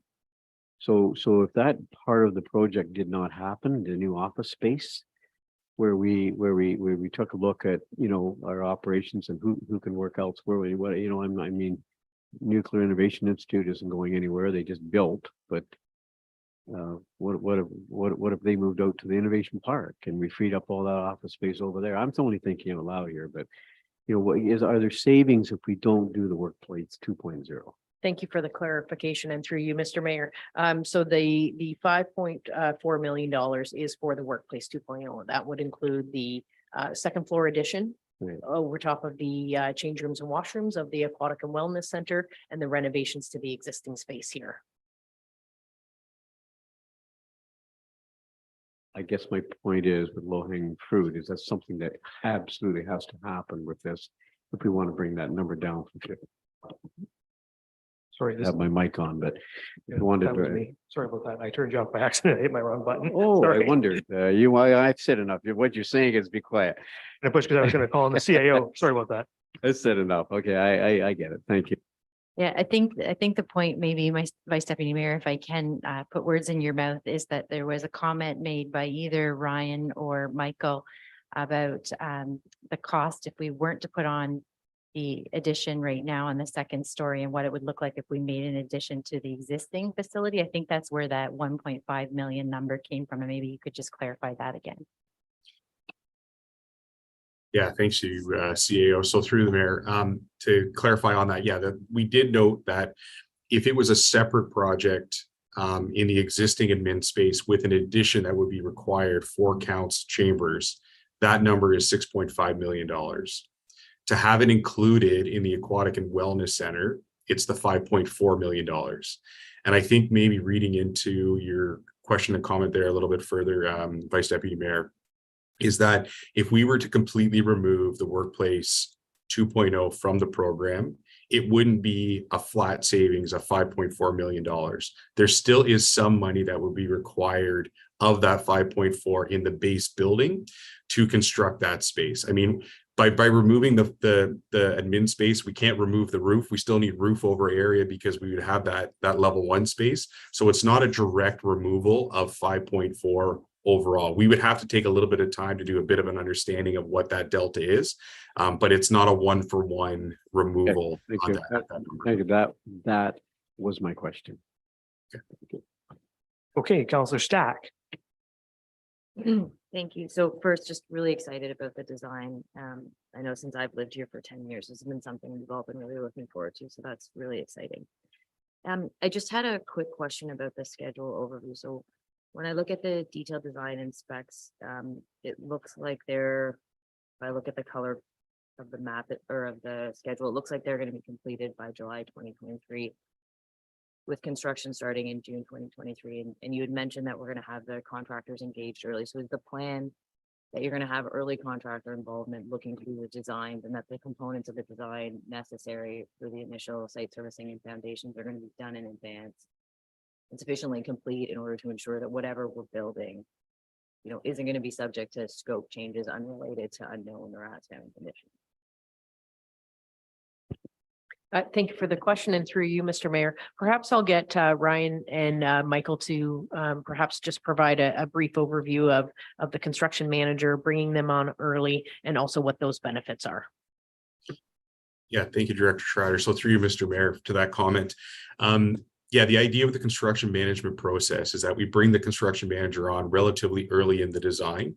And construction management process allows us to kind of tap into two facets of the project. It allows us to tap into budget control, and it allows us to tap into schedule control as well. So by having them on board during the design process, we're allowed to make decisions along with the construction team in construction methodology, types of materials that allow us to stay on track with the budget. So there is cost control. That's one of those factors. As far as schedule control goes at the same time, is we're able to start working on that side to get the construction process happening earlier on. So it is a benefit. In a standard world, we would put our design documents together. We would enter into a stipulated sum contract, which means in July, we would issue a tender package out to the market and get a price back and get a contractor, say maybe signed up by September, and we would start construction September, October, November, wherever it kind of fell into that later months of the fall. So by allowing the construction to start in June, gives us that time frame that allows us that we talked about earlier to get to that move-in date into January of 2025. It's an active participant in the project, and we decided as a group early on to meet the budget requirements that we knew we were going to have to be in, no matter what the scope of work was, and to meet the timelines. We had to have that construction management process as part of this understanding. So it does give us the flexibility in both of those items. And we do feel like it is a fruitful understanding for this project moving forward in a successful manner on both schedule and budget. And just to add to that, if I can, it's also common, given the last few years that we've had in the volatility in the construction industry. We're seeing more and more municipalities amenable to construction management as a procurement model, versus where they were, 3 years ago. And it's for all the reasons that Ryan had mentioned there. Having a construction partner through the design process helps us engage with local trades in a way that we wouldn't be able to otherwise, to understand, skill sets, try to pivot in terms of direction of detailing, materials, constructability aspects.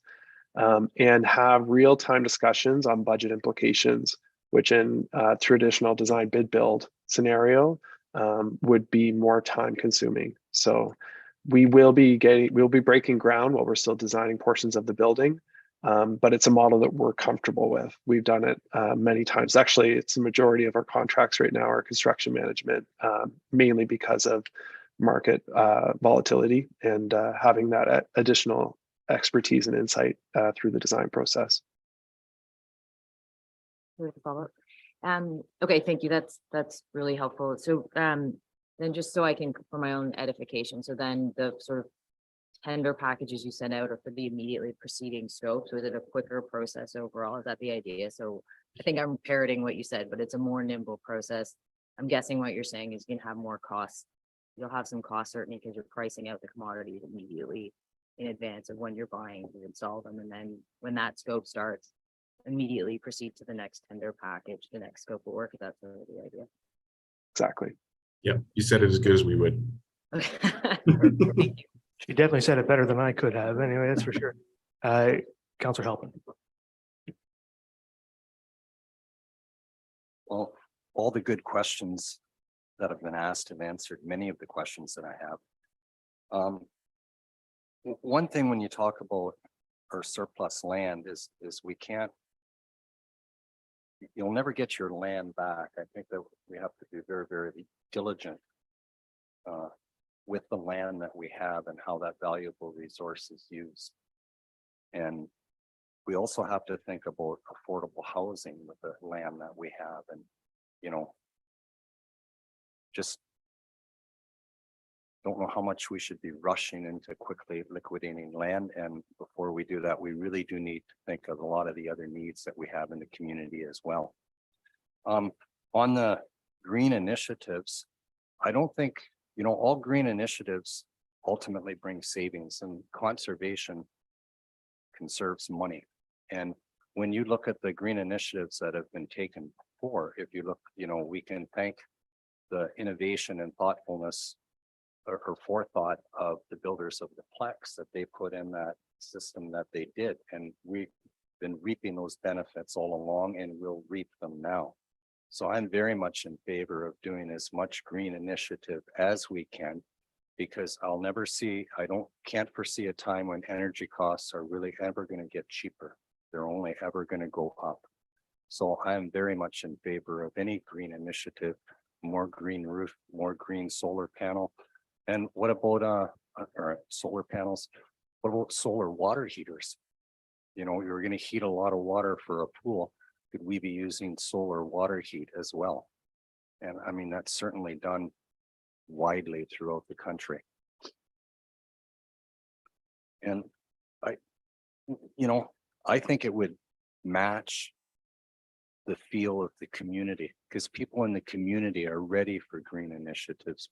People in the community are ready to make a statement about these things. And, our goal could be to have a net zero building, a building that really is not taking energy. It's the idea of the net zero. So I'm a big proponent for putting in all the green initiatives in it, that's possible. The other thing is, we have time to take this to the public a little bit more to look at it before there's a final decision made on things here tonight.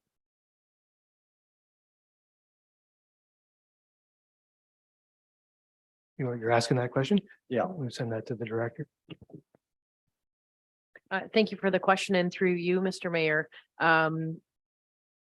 It is possible. I guess if council wanted to direct staff to take it back to the public to get further consultation. I think that over the course of several years in my introduction of the report and also the community consultation that we held this past summer, we had great attendance. We had great feedback, both at the in-person session and on the online session as well. If the direction was to go back to public, it will, just as a heads up, it will affect that schedule that's laid out in the staff report. But it is doable if so directed. Okay, are there further comments? I just wanted to make a clarification just so that there's no confusion from the public, following up from Councillor Halpin's statement about land. Just to be very clear, there is no factor in here or a contingency in this plan involving the sale of land. This project is fully financed without the sale of any municipal assets at all. So I just wanted to, because I understand what you're saying, Councillor Halpin, I just wanted to make sure that the public was clear about that. The Deputy Mayor? Thank you. And through you, there are 5 items on the premium list that the green roof is there, the solar panels are there, the attention to the parking lot to create safe access for pedestrians and to make it beautiful space, and the civic square are there, as well as the heavy timber. If you take out the heavy timber number, you're left with about $3 million. If you take out the civic square, it's about $2.3 million. If we're going to do a big build, I think we should be thinking about the environment around it and really creating that legacy building that's going to stand on its own and showcase Saugeen Shores as a big leader. So I don't know how to ask for consideration. The timber is a big number. I like the way that it was presented and how great it is in terms of accommodating the environment for the humidity and the heat. But $3 million, almost $3 million for heavy timber. I don't know about the appetite for that, but some of the other items to me make good sense to take into account, the extra parking and that sort of thing, and to move them up a little tighter to the schedule of the build so that it all works in tandem. So as you note, actually, that is of course covered in the staff report, and perhaps the director can go through it. The conception in terms of the recommendations that those things would be phased in as future capital considerations between 2024 and 2029. And maybe the director can speak to it. Yes, thank you. And through you, Mr. Mayor. So outlined in the staff report are some future considerations that could be brought forward for council considerations in future years. And they do include the Civic Square that's forecasted at 2025, the public art in 2026, solar panels in 2027, and the green roof in 2028, and additional parking, amenities and sidewalks with the landscaping is in 2029, and play features and landscaping in 2029 as well. So that can definitely be adjusted if so directed. The Deputy Mayor. And the question about the timbers, they're not on the table, and do we want to put them on the table, I guess is the question. I guess I would say, so we have and so this is where we get down to the brass tacks, I guess. In honesty, I'll just give you my position right off the bat. I'm not interested in going above the funding window recommended in this report for several reasons, primarily because I think we've pushed what we can do to the limit of what we can do, right? We just can't spend more money than this. So I think if council decided that it wanted to go with this number and proceed with this recommendation, that could be financed by the municipality. And also, we could immediately start pursuing those external funding opportunities to help defray that. But if in the worst case scenario where no money came in from anywhere else, the municipality could pay this amount. You know, we have the resources between our legacy reserve and our development charges to do that.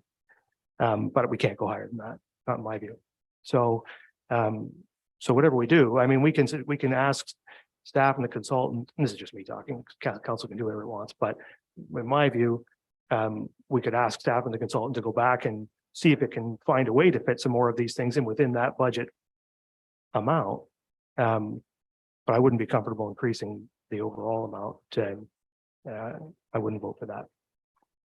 Are there other opinions? Councillor Stack, Councillor Grace? Yeah, just with respect to the timber, can we start this process and then like, when do we have to make a decision as to whether we need to proceed with the timber? Because I thought I heard in the report that there's actually long-term operational advantages to this in terms of like, something about the humidity. So I'm just wondering, sorry, I'm just wondering if there's, you know, do we have to make that decision right away and perhaps we pursue, you know, fundraising as an opportunity to pay for that if there's a real long-term benefit in having the timber? Sure, and thank you for the question. And through you, I will get Ryan and Michael to step in, but I know in previous conversations when we had discussed that as well is that we essentially need to know right away in the beginning of the planning, especially for the tendering with the long lead time on elements like that. But Ryan and Michael, please correct me if I'm wrong. No, that's exactly right, Director Schreider. And I mean, it's a structural element. So it's one of those things that you have one shot at that. If that's something of interest, then it's integrated in the building. All of the other premium items could theoretically be phased. Councillor Grace? Thank you, Mr. Mayor. I was under the impression that the timber is part of the 49 million. Is that right? No, it's in addition. I'm sorry. Okay. And would it be possible to add it later? No? Okay. So if we went with the timber, it would be 52. Is that right? Yes, thank you for the question. the director. Yeah, yep, through you, Mr. Mayor. Yes, that is correct. So we would need to know at the design phase, we would need to know now if council wanted that included as part of the design, both from a structural point of view and also a lead time point of view. Okay. So I have Councillor Davinsky and then Councillor Mayette. Thank you, Mr. Mayor. And actually, my questions got answered by Councillor Grace's questions. However, I will say, we've said this before, we get one shot at this. And sure, I don't want to go over 50 million either, but we get one shot. And if we decide to go with, I think the other option was a metal roof, which will subsequently rust and will need to be maintained. It just doesn't, you know, I don't want to cheap out on this thing, even at 52 and 50 million. I don't want to cheap out on this thing because it's going to be a show thing for this community. And I know I'm going to get pushback on this, but that's where I'm coming from. Thank you. I certainly understand that point of view. I don't think anybody's going to accuse us of cheaping out. But I think that it's just a matter of, you just have to run these numbers and you can see them, that that 49,948 is just a max that we can afford to spend. We just run out of money after that. So I just think it's not a question of, it would be nice to do more for sure, but it's just, you just have limitations in the capital that you have at hand. So I think that that's I think council is to look at what staff's brought forward here and be cognizant of the fact that the municipality does have limitations in terms of its capacity to finance things. Councilor Mayette. Thank you, Mr. Mayor, through you. One question about the timbers, maybe to the designers.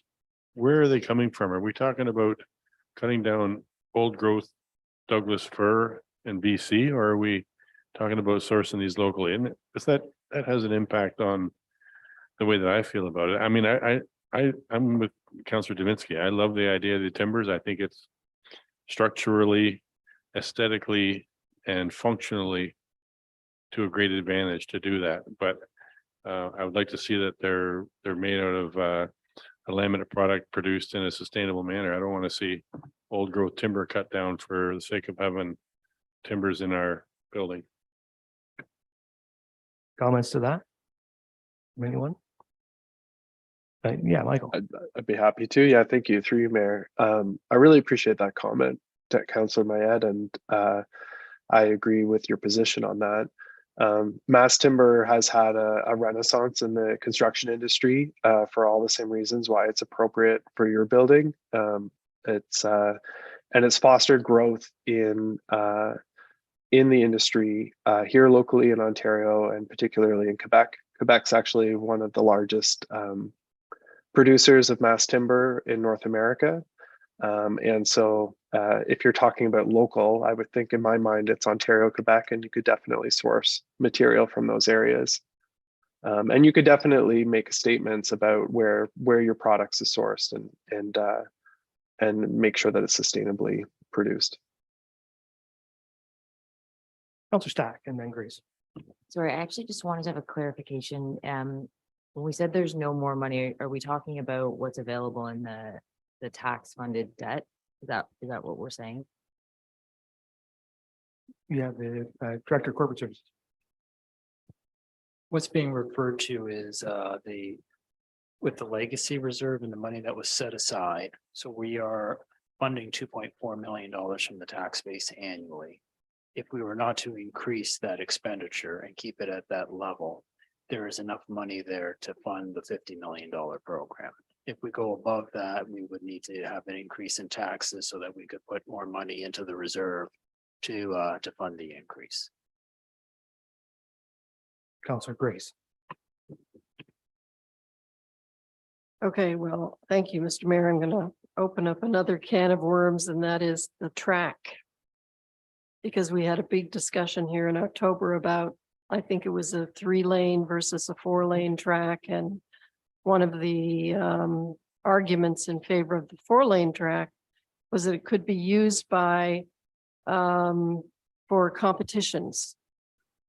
But I don't remember a lot of actual evidence about whether that's really true or not, or well, I'm sure it's true that there would be opportunities for that, but I'm not sure how frequently it would be used. And it seemed to me that the increase from the 3 to 4 was a significant jump of 1 point. I don't know what the difference was, Kristen. Maybe you can. Do you remember? Because I'm adding new stuff that wasn't really in this report. Thank you for the question, and through you, Mr. Mayor. I might defer to Ryan and Michael just on the cost of the increase of the lanes, but to the comment of hosting competitions, I believe that comment was made as an opportunity that could occur, but not justification to add the additional lanes. I can add to your comment there, Director Schreider. The additional lane grosses up the whole area, right? It's a proportionate increase, and the result of that was in the range of an additional $1 million to the project.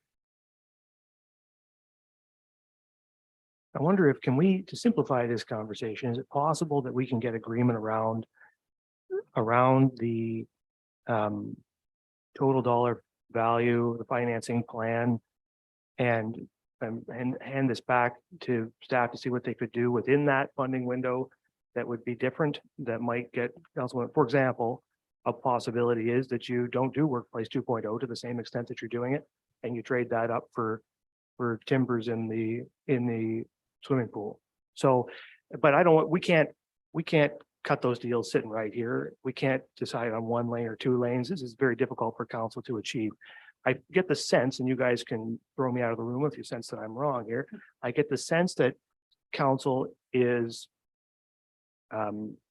okay to move ahead council wants to approve the construction of an aquatics and wellness center. Council is, I have not heard anybody say that they're very uncomfortable with the financing plan. And that runs 49,948,500. So that's those are the outlines of this. That is essentially what's in this recommendation that's in front of us. Can we approve that? And staff's heard your comments, ask them to come back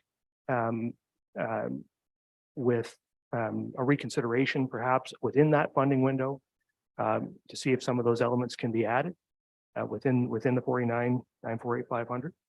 Is that, I mean, does that kind of get us where we want to go, the Vice Deputy Mayor? I think I agree with you. We've been trying to find a way to keep this under $50 million. I like to see the timber happen. And I think for $2.5 million, I think we need to bank on a $2.5 million fundraising campaign minimum. And if the $2.5 million fundraising campaign and pay for those timber, still keep it under 50 million. And I still believe Workplace 2.0. Can we not find $1 or $2 million in that number? I'm not sure about adding all that new additional space for office and renovation, like the top floor. I just don't know. I'm not there with that. So I think we need to keep it under 50. I like to do the timber. And hopefully, I just think there is $2 or $3 million out there for fundraising, to pay for that. And so I think staff has heard that about the timbers loud and clear. Council would like to see that and some of these other elements. And, the Deputy Mayor and Councillor Halpin talking about some of these green features and other elements and the public square. So these council's interested in these elements. And I think, but I also think I'm interested, and I hope council is interested in staying along this financing plan. And we just say that, we're gonna build it. We'll approve the number and come back to us, taking into account some of what you've heard with your final design. I am, for one, and I'll just make the statement, I'm not really comfortable. I'm not comfortable at all with including fundraising in the base cost of this thing, because I want us to know we can build it. Whatever we approve, I want us to know it can be constructed. I understand. I totally agree with the Vice Deputy Mayor, and I'm not taking issue with the need to go out and try to raise some money and get there. I want that to be a bonus. I don't want it to be a risk, right? So I want us to know we can pay for whatever we approve, one way or the other. Say to the community it's going to get built, and also go out and raise for that money, because I agree we should do it. Mr. Mayor, I just add to that. Yeah. We just created a 2-year position. Yeah. A 2-year position to go out and raise some money for this new aquatic facility. So I think we need to bank on $2 or $3 million from our community. If we can't bank on $2 or $3 million from our community, then I don't think we should be creating that position. Simple as that. Anyways, leave it at that. Too late. Already did it. Councilor Grace. Yes, thank you, Mr. Mayor. This is a question for the director. In your report, it talks about the interest going to Infrastructure Ontario for the loan. And that if the application, if this approval is given tonight, you would move now on this. Does that, are you still able to move forward even with all of these special requests we've asked you to tinker around with? Through the mayor to council. Thank you for that question. The way it works with Infrastructure Ontario, we would begin discussions with them. And the first phase would be a construction loan. That would continue on at a variable rate until the first phase is completed. At that point, we would be able to lock in financing for that phase. And then in future phases again, we could then lock in future rates. That puts us at an interest rate risk or opportunity, depending on how rates move in the coming couple of years. Thank you, Mr. Mayor. The discussion around affordability is an important one, and I liken it to, I bought my house 26 years ago for $150,000, and it seemed like a lot of money at the time. It really did, and it, and the amount of money that I was bringing in at the time made it just affordable, and when you look in the rearview mirror, you look back, you go, wow, that really wasn't that much. And and now that, and your wages go up and our population is going up and our tax base is growing, it's not a wish for, that's a for sure thing. We're expanding our impost fees, development charges are increasing, we're the fastest growing municipality. I think we only have a chance to do this once. Opportunity it is once, but regret lasts forever. I think we do it right, and we go all the way on this one. Thank you. I'm just looking at the resolution here.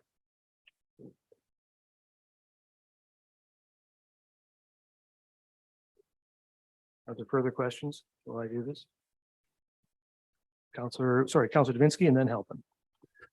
Okay, this will be quick. I was about to ask if you needed a friendly amendment to that resolution, but you're developing it, and I think it's a great idea, and I will be supporting it. The only other thing I ask, if you're going into interviews with contractors and so on, is that any place possible with labor and what have you, and product, please think local first and then pebble out. Use the pebble effect. And but please try to make it advantageous for our local suppliers and services as well. That's all. Thank you very much. Counselor Halpin. Well, it's not every day you vote on spending $50 million, especially when you're new at council. And so, we've come up with this price of basically 50,000. And then I just want to be clear on something. And then you say that cost saving opportunities. So that 50,000, that 50 million, it's so hard to say. There are cost saving considerations from that. Like it says, allow existing asphalt to remain. Okay, reduce civic square space, etc. Thank you for the question and through you. So those were elements that were brought forward in the design and at the staffing level in order to prepare for this meeting tonight. Those were items that were removed from the overall scope of work, but left in here for council considerations for additions. Okay, thank you. Thank you. Okay, I'm going to read a resolution. You guys see what you think about it.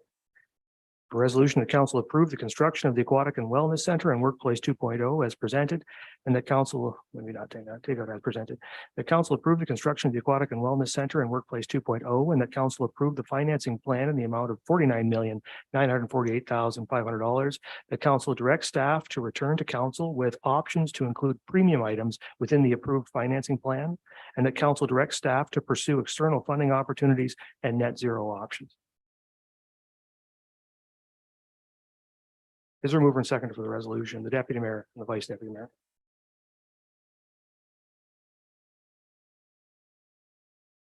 Further discussion? Seeing none then, all in favor? That's carried.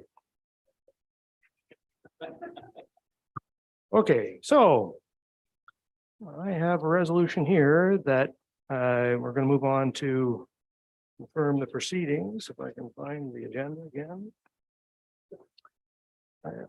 So we're on to the confirmatory bylaw. I have a resolution that bylaw 103-2022 being a bylaw to confirm the proceedings of the council of the town of Saugeen Shores is hereby read a first, second, and third time and finally passed and sealed this 15th day of December 2022. As a mover and seconder, the deputy mayor and Councillor Grace. All in favor? That's carried. And finally, I have a resolution. This special council meeting of December 15, 2022 hereby adjourns at 9:16 p.m. Mover and seconder. Moved by Stack, seconded by Grace. All in favor? Council stands adjourned. Have a good evening, everyone.